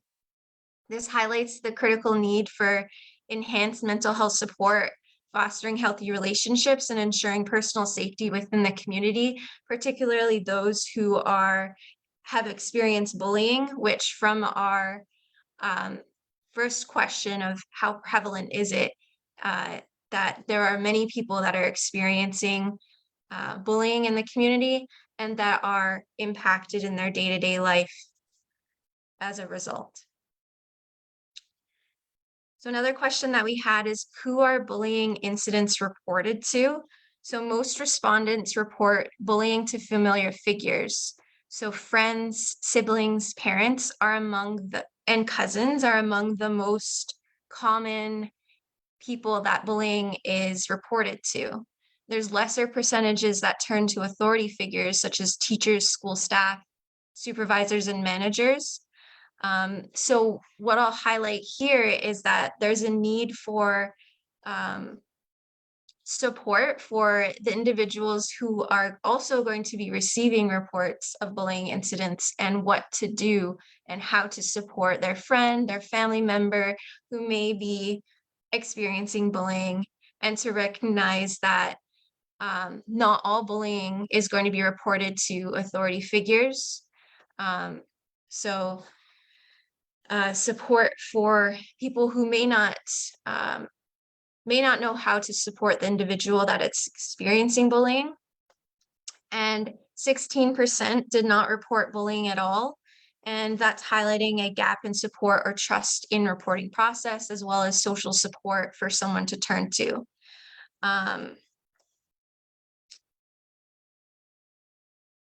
We also wanted to look at kind of bystander behavior. So when people witness bullying. So there was inconsistent intervention around when people report witnessing bullying incidents. So 40% occasionally intervene and 8% avoid involvement. There is a decently high percentage of people that often or always intervene when they notice bullying. But I'll also highlight a high amount of people that preferred not to answer. So this is not a skipped question. This is people specifically prefer not to answer. So that tells us a little bit of data itself that people did not feel comfortable reporting on this particular question. So some caution when interpreting the results here. So another area that we would want to look at is understanding the hesitation. So why people choose not to intervene, and finding solutions that would promote action, promote people to consistently step in when they are noticing bullying incidents, given the high impacts that bullying has on individuals. So why do people not intervene? 58% opted not to share. Again, highlighting a discomfort around the topic. So some major obstacles for those who did share included not knowing how to step in, feeling that it was not their place, fear of backlash, and a smaller percentage was around things like thinking that someone else would intervene, or thinking the victim would stand up, or not feeling that it was serious. So strategies to reduce bullying. So we had provided some general strategies to hear community's thoughts on the effectiveness they would have on reducing bullying. And all noted strategies received at least 60% of support in effectively addressing bullying. And that was across the strategies that were promoted. So education and awareness, social and emotional learning, peer support programs, restorative justice, counseling and mental health, policy, and enforcement. So what does this tell us? This tells us that there is a need for a comprehensive approach in shaping anti-bullying measures, and kind of highlights that there isn't just one solution that will reduce bullying that community feels, but more engagement should be done in assessing what strategies would resonate with various demographics. Who is responsible for addressing bullying? So participants were given a list of people to check who is responsible for addressing bullying in community, and those included community leaders, it included teachers, school staff, other community leaders, all community members, different types of family members and extended family. And what was a common sentiment across participants was that over 70% of participants believed that multiple stakeholders in the Six Nations community should be involved in anti-bullying efforts. And 91% of respondents agree that tackling bullying is a task for everyone in the community, not just the leadership or not just families, but it's a kind of a holistic approach across community. So what this suggests is that community is kind of participants that responded are unified in the sentiment around that everyone has a role to play in addressing bullying. So earlier I had mentioned some locations where bullying is experienced. So I'm just going to focus on 2 areas which has potential to really steer some recommendations and change in, and that is workplace bullying. So 34% reported bullying at work, with 43% of adults 35 to 44 and 50% of middle-aged adults 45 to 54 specifically affected.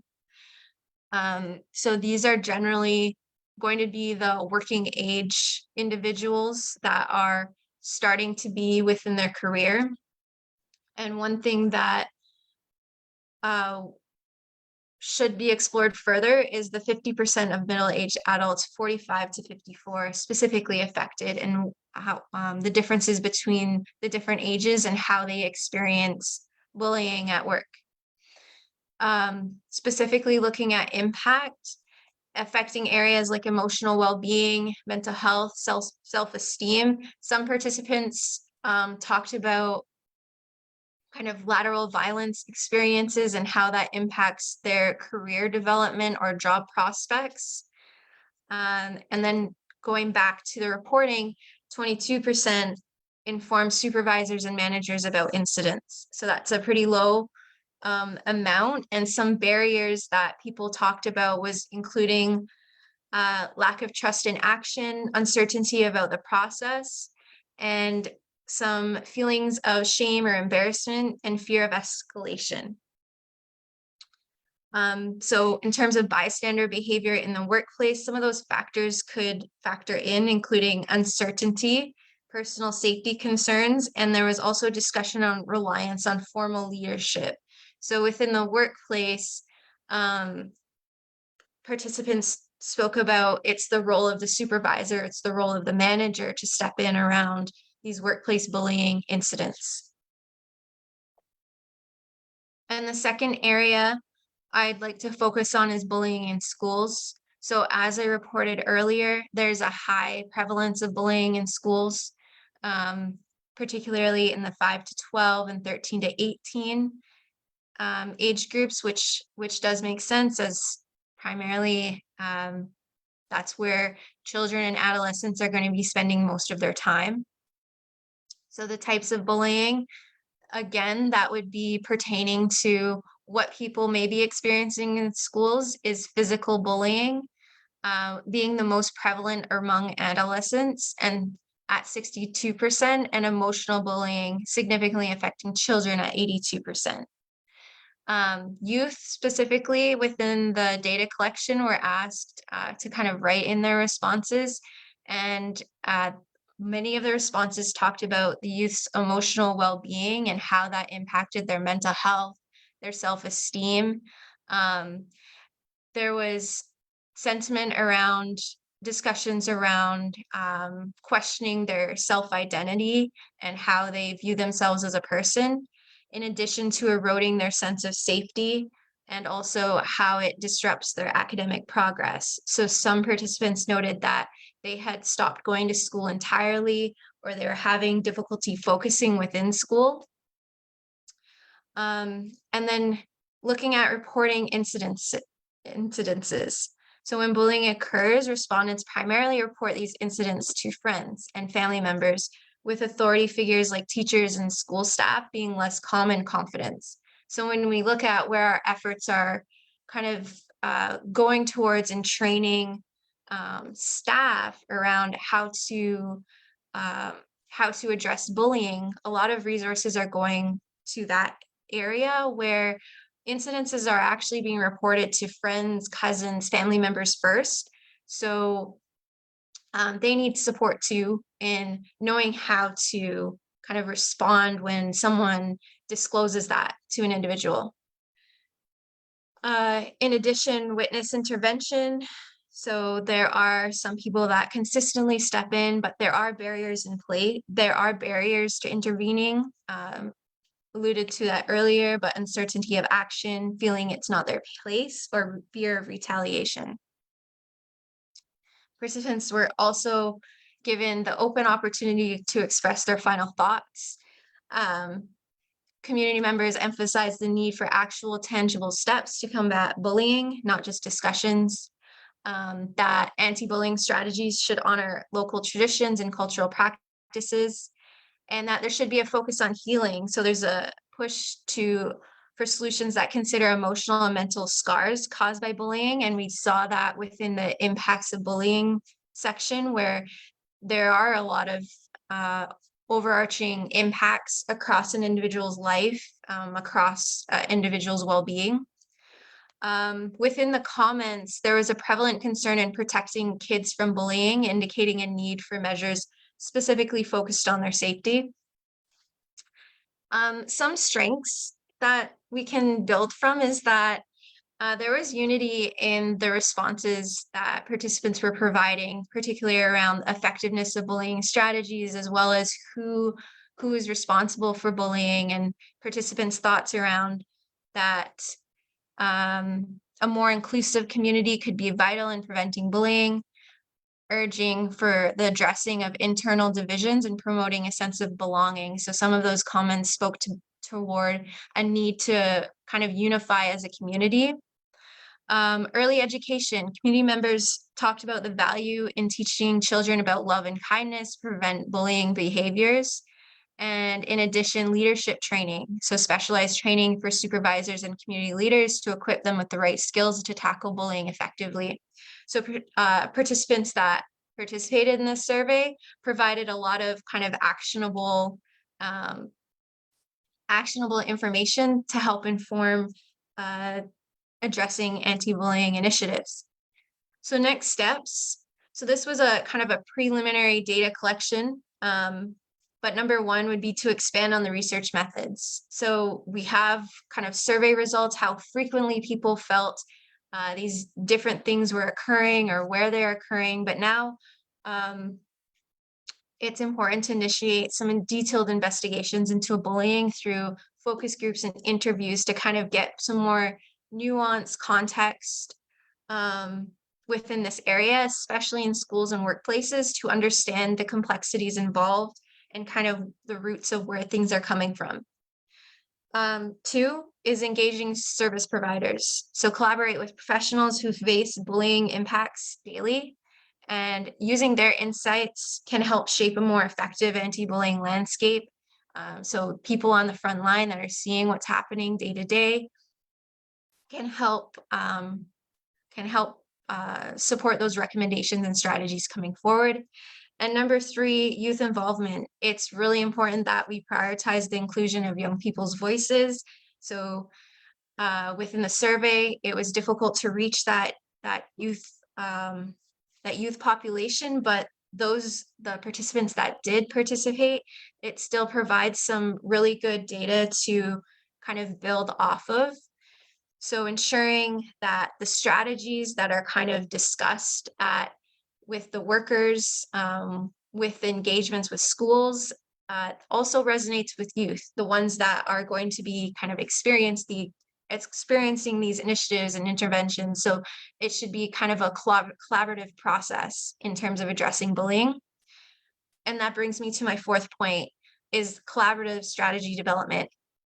So as participants stated, anti-bullying and reducing bullying in community is an all community approach. So our strategy development should be collaborative in nature, creating anti-bullying strategies through a community-wide empathetic approach that reflects the needs and sentiments of those most affected. And that is everything for the overview of that preliminary report that we talked about, and the findings from the survey. Okay, excuse me. Well, thank you, Nyawa, so much, Sarah, for walking us through the presentation. Very important, I think, information. It's nice to see I know it seems like we're surveying out the community, but it's really that important piece of engagement that we need community voices in order to then look to the next steps of what is it that community is saying. So it's nice to see of how I really enjoy your methodology and how you're conducting the survey itself. I think it's really nice to have that, those direct questions, to have those direct answers. I think it's important, again, as well as I think maybe for the next council, is that we'll have to put the emphasis on our director of federal schools.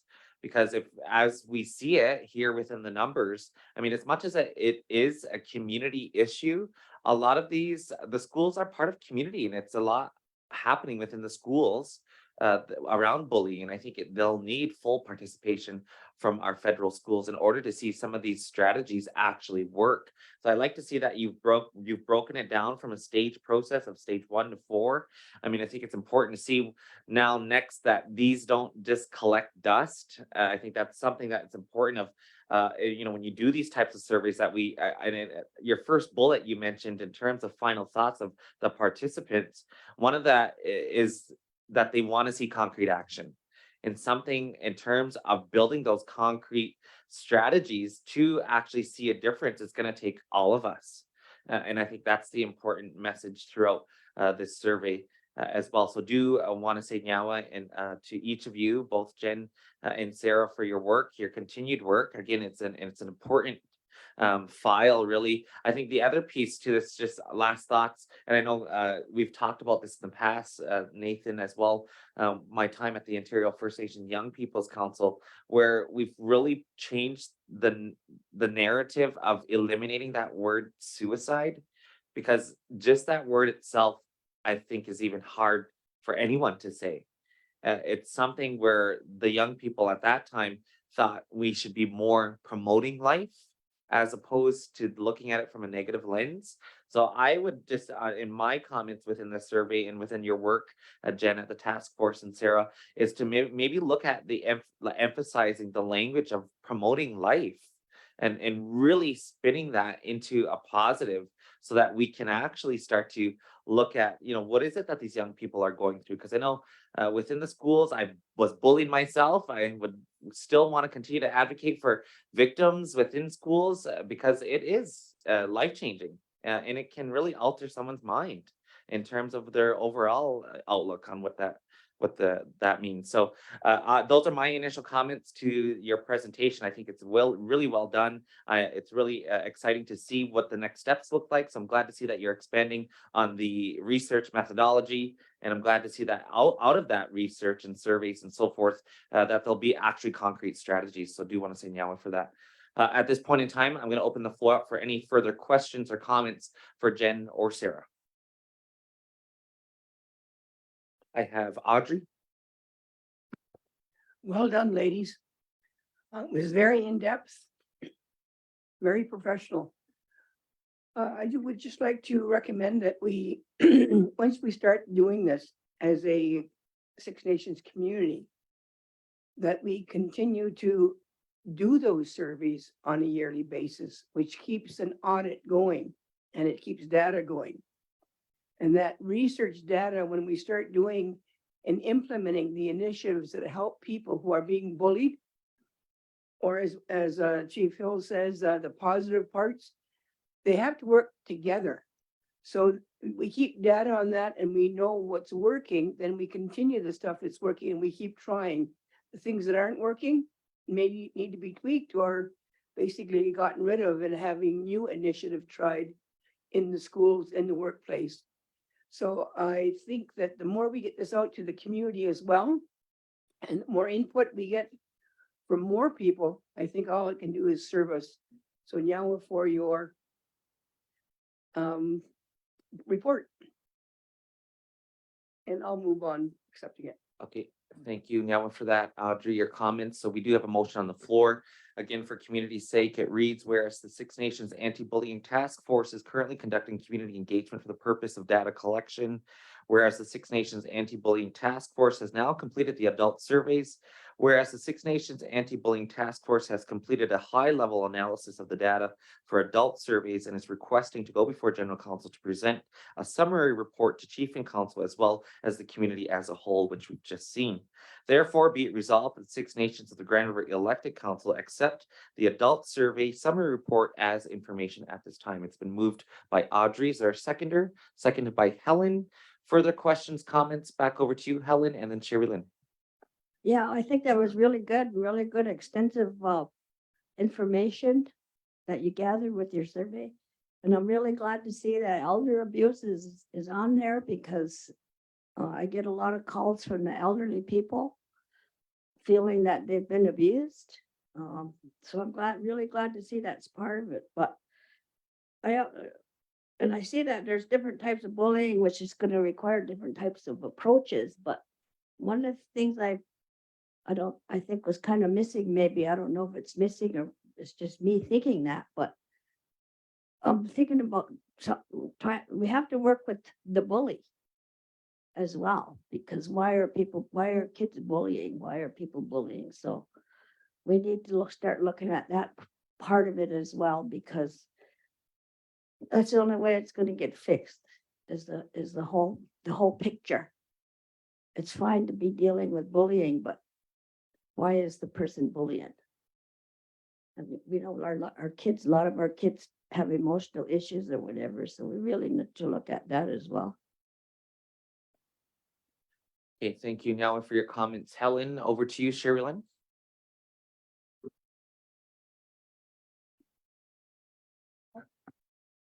There we go. Just a comment, I guess, regarding the workplace bullying, and reading it says policy enforcement.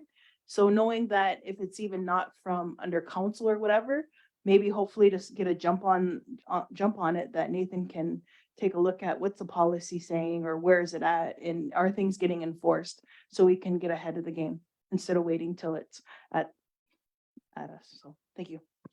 I think just even further to add as well, and Nathan and I kind of just were side talking in terms of really establishing the metrics of, and this is kind of to Audrey's point as well, in terms of that status of, is it working? Are the strategies working? Is it happening within the workplace? So I think within those metrics itself will then give you that picture. The other piece I just wanted to mention as well is in relation to Helen's comment as elder. I had just met with Stephanie Hill this afternoon, who I'm sure we're all well aware of what Stephanie has been doing for, I think, about 40+ years, working with our seniors and elders. I think the most recent is the Aboriginal Senior Wish that she has created herself. She has a huge following of elders and seniors that she's been supporting throughout the years. And it's really getting into that discussion of end of life and what that looks like and so forth. And so I think that's an important discussion as well. So I had asked Stephanie, who we're doing some internal work as well on the administration side, to see where collaboratively that she could come on board and start to assist, because I think it's more of an asset to have someone like that, especially from community, to hold so much knowledge and work and build these relationships with our seniors and elders. I think it's important to note that. So that will be forthcoming at your new council. And may also be some internal within the next 2 weeks to see and figure out what type of a contract, because there's also something already within health services that they were trying to collaborate on. So we can further do some follow-up on that, but just wanted to, again, going back to your presentation, it's been moved and seconded. Are there any further questions or comments to the report? Over to you, Melba. Yeah, I thank you also for all the work that has been done. But I think further about our community and our relationships inside the homes as well as in the community. And I see that a lot of people that are running for council talk about unity. That's really important. How do we get there? Because as you mentioned, there's various kind of bullying that's happening in our community. And the more we know about who we are, how we should be, how we should treat one another, then we're going to have a decline in bullying. And I think a lot of that pertains to many areas of our culture, language, values, and how we understand it. And as it mentioned, action is really important. And it says action, not words. Words are important because that's part of bullying. So we need kindness, we need nurturing more in our community. We need to know more about ourselves and how our ceremonies can actually work with our minds, for example. There are ceremonies that can certainly deal with your mind and how you're feeling and how you're bullying, for example. There are ceremonies. If you ask people that know all these ceremonies, that certainly would be beneficial. So I would suggest that we look at bullying in the cultural aspects a bit more, as opposed to, I guess, the words that criticize. How do we have kind words that, I'll give you an example. I was brought up by my grandparents very shortly, very briefly, I'll tell you. And every day, almost every day of my life, I was brought up in a Mohawk language home. And the words were about what a nice kid I was. Yo yanale ti iksa. That's what I heard almost every day. And whether you like it or not, or believe it or agree, it means that's a nice kid. That's a nice child. So if we have those kind of words instead of criticism of, I told you last night to get your clothes ready. Now look at you, you're going to be late for the bus. Those are the kind of words that happen in a lot of the households. So we have to look at how we're managing ourselves as people in relation to children, because we say every child matters. What does that mean to you? It's a lot of words, but are you actually taking action? Every child matters. And we also say that women are held in high esteem. Are you being held in high esteem? Is your partner holding you in high esteem? All those kind of things need to be looked at in the community and practiced. I realize it's not an easy thing to do because we have a lot of things and responsibilities around what we're doing just to be here in this world, in this community.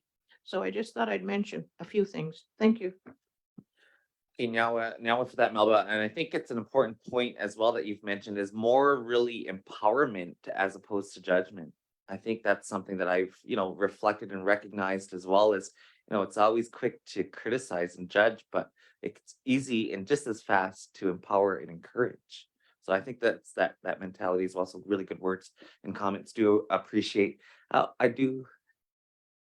Sure, why not? Only thing I do ask is if you could come up to the mic for those online, if you have a question or comment. We do have a community member of the chambers who is also, I believe, a candidate. And we're not turning this into a debate. So Jennifer Murdoch is gonna join us for a comment and question. Over to you, Jennifer. Thank you. Listening to the data on the bullying, and how they did it, I just kind of was concerned about our elders because they talked about social media surveys. A lot of the elders I know don't do any of that stuff, or maybe even have struggles with reading. So are we really getting true data from our elders? And I think in our community, we always kind of skip over that because we think they know what can do things like we can. So I think we should go back and sit down and talk to them, not just give them a piece of paper and say, here, fill us out and we'll see if you're getting abused or not. Because when I did work with the elders, a lot of the abuse came from the families with the drug issues.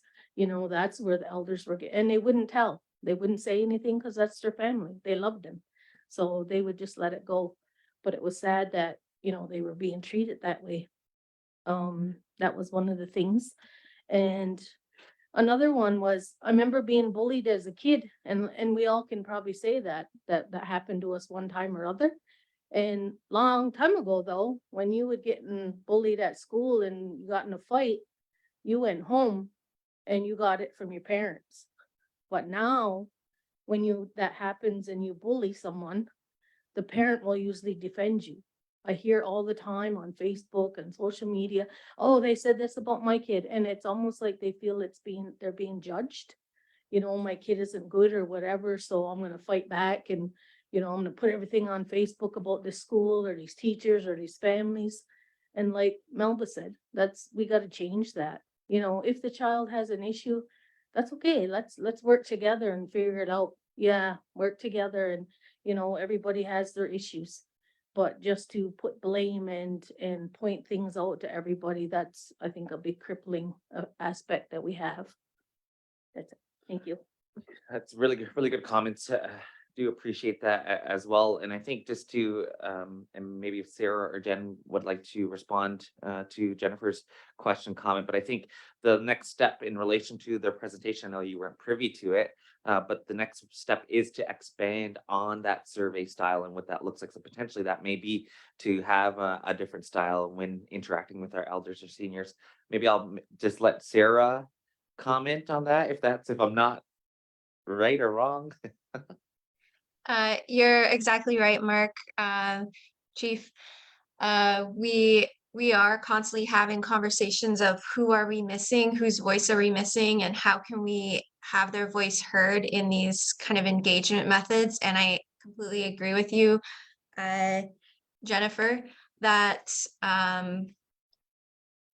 if someone is experiencing elder abuse, they're likely not going to be able to come to our events or go online. They may be homebound. So we are missing a population that is likely most susceptible to elder abuse. And like we said, this is kind of preliminary data gathering. And we will definitely take that note back.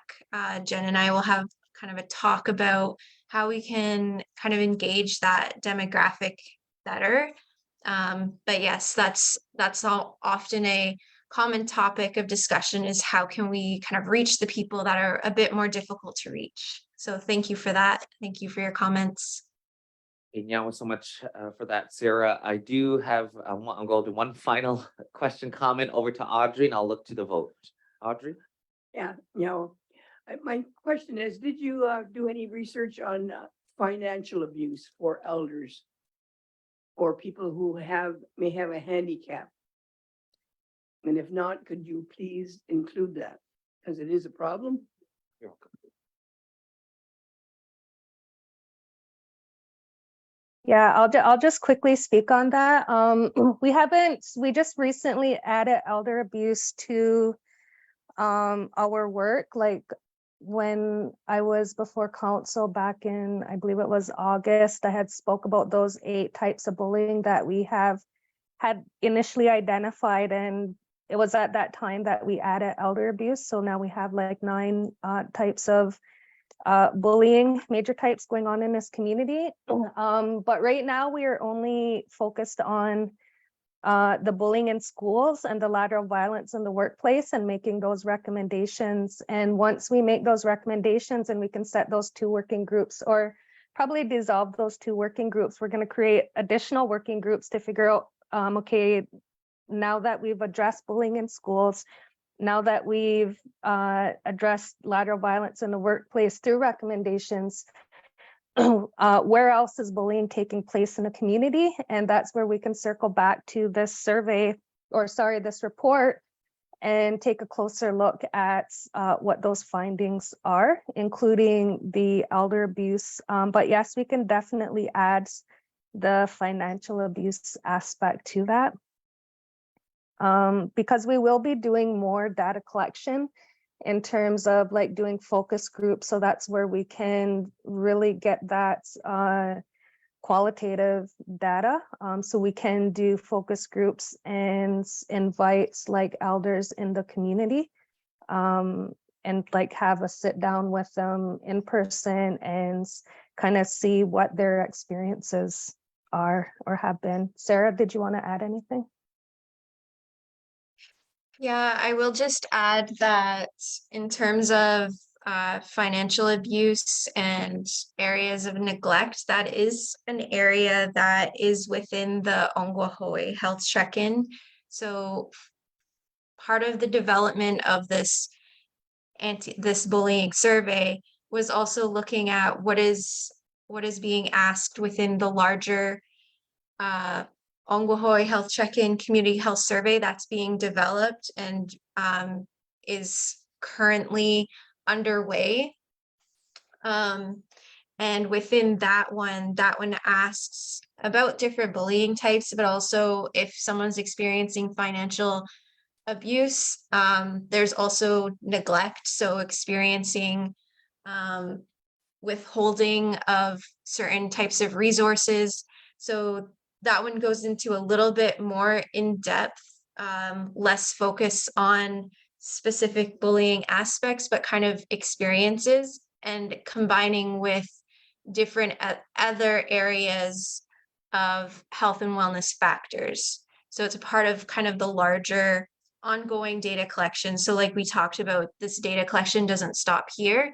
It's some areas are being standardized and put into the larger Ongwahoe health check-in that we have kind of talked about with you all prior. So some areas are kind of specific to the bullying survey, but are being pulled out and kind of expanded on in the Ongwahoe health check-in. So I just wanted to highlight that. Now for that, thank you. That's really good to know. And I think the important piece as well is just to always constantly look at the metrics once the data is collected to see what is it going, are we on track with strategies? Do we got to pivot? Is the strategy even worth it? Type of thing. So it's really good to see. I know I said one final, but I'll pass it over to Hazel. Thanks, Mark, for allowing me to speak. As I sit here and listen to this topic, and I think we all know the impact of how bullying affects a person. It's not a very nice thing to experience, and I'm sure all throughout our school years, every human being will come across it in some way. Could be in your teenage years or whatever, even in your adult life. But I would like to know what considerations are being met that once all of this information is put together and it comes to consequences of bullying, will it be written into community standards to deal with that? Will it be a police matter where people can be charged? Will it be when Six Nations finally has a court that matters such as this will be dealt with within that Six Nations court? This is all good, lots of work, good information. But at the end of the day, when it comes to addressing an action for this, how will that be handled? Thanks.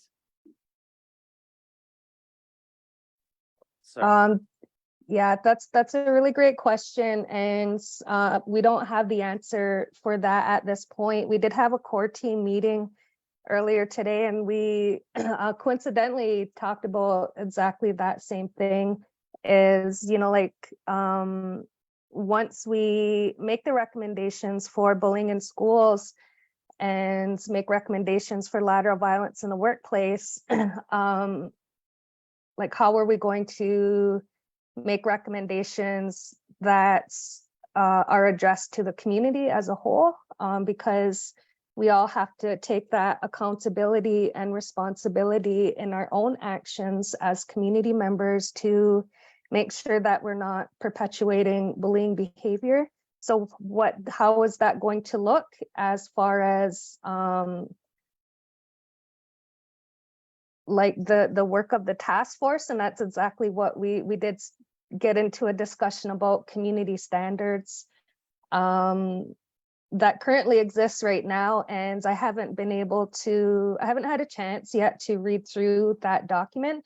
So I don't know too much about what that document contains in terms of is there already something in that document that relates to bullying or anti-bullying?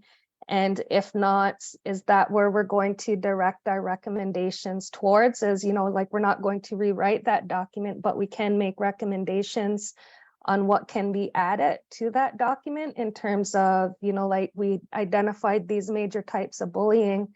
And this is what each community member can do to ensure that they're not perpetuating that type of bullying. Or do we want to, create an entirely different document that would go out to the community? So yeah, we are having those discussions now, but they're very preliminary discussions. We're kind of just doing some brainstorming about how that's going to look.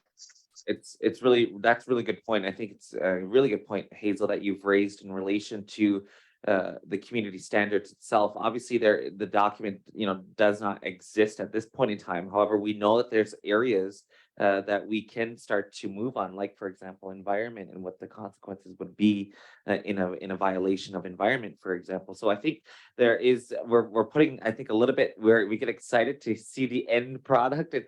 I know we have a little bit more process to do within the work itself. It's really good to see that you have the two areas of focus, which is within the workplaces and as well the schools. I think that's massive in its own self. And so we'll continue to do the work on the other side in terms of the justice side, because regardless of which, to Hazel's point, she's right. I mean, if one continues to perpetuate and continue that cycle, I mean, that just goes against everything that this community is working towards. So there needs to be held some accountability within that. So I think that's an important piece as well. So we'll look to follow, and maybe I know our interim CEO has been writing some really good notes, and we'll do some follow-up as well, Jen, just in terms of any briefing that you need on that end, and that could potentially be included within the recommendations.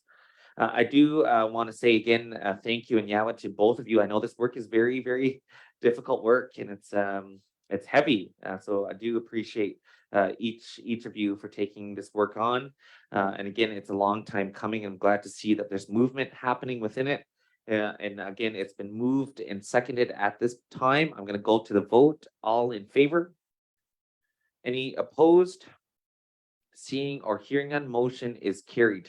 Again, I think there's some follow-up pieces with our CEO and yourself, Jen, that you can touch base off the line. But again, want to highlight and appreciate all of the work. So Nyawa, thank you. Awesome. Thank you, Mark, and thank you to all of Chief and Council for allowing us to be here this evening. Yes, thank you so much.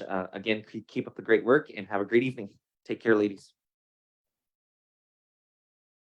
Okay, Council, we're going to continue moving along with our agenda here. Our next item is the adoption of the General Council minutes of October the 10th.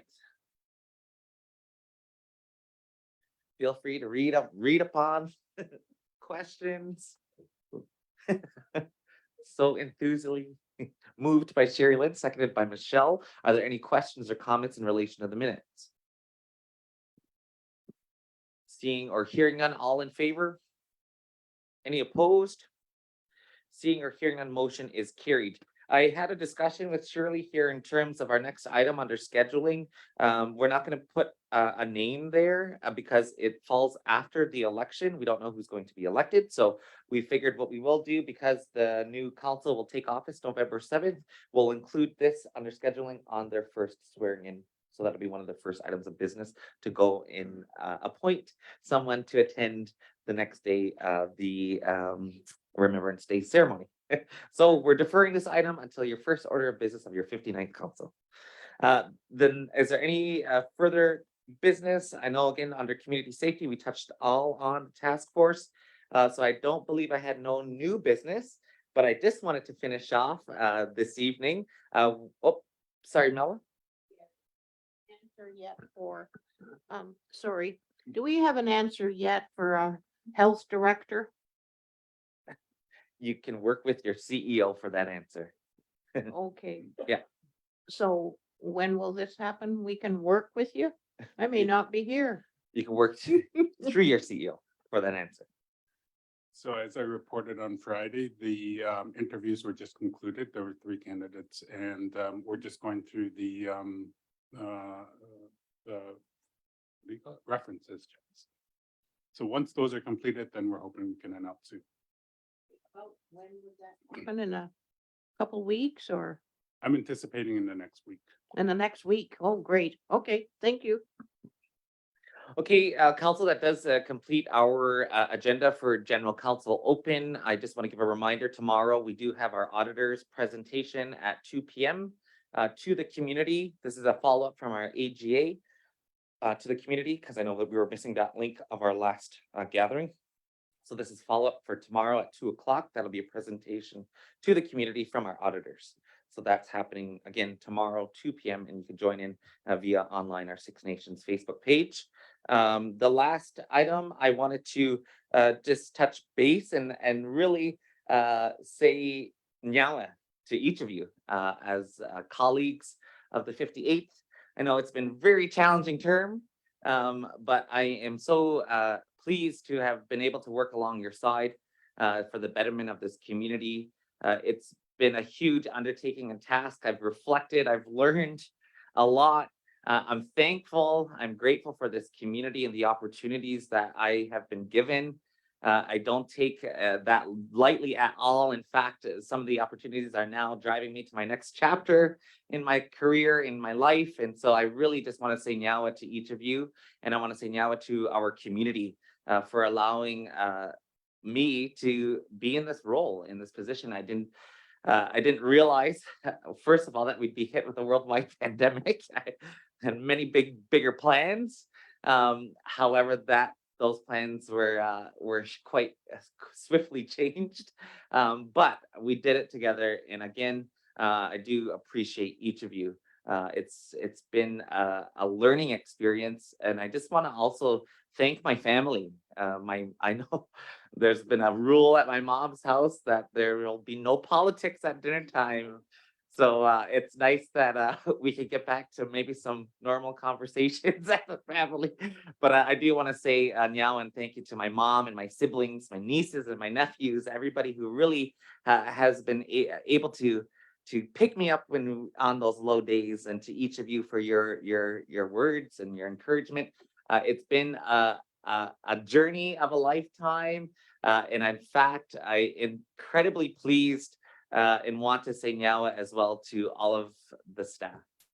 Regardless, we can rebuttal and debate around this table all we want. However, we have extremely amazing staff that continue to keep this organization going. Right here, Shirley Johnson. I don't know what we do without Shirley Johnson. She's a true saint and community treasure to this organization. Tammy Martin, my chief of staff, Christopher Mon, Brooke Froman, Jill Hill. There's been a number of people have been given their time to try to build as much as we can for the progressiveness of this community and to do this as a team as best as we can. And so really want to say nyawa and thank you to all of the team and staff here.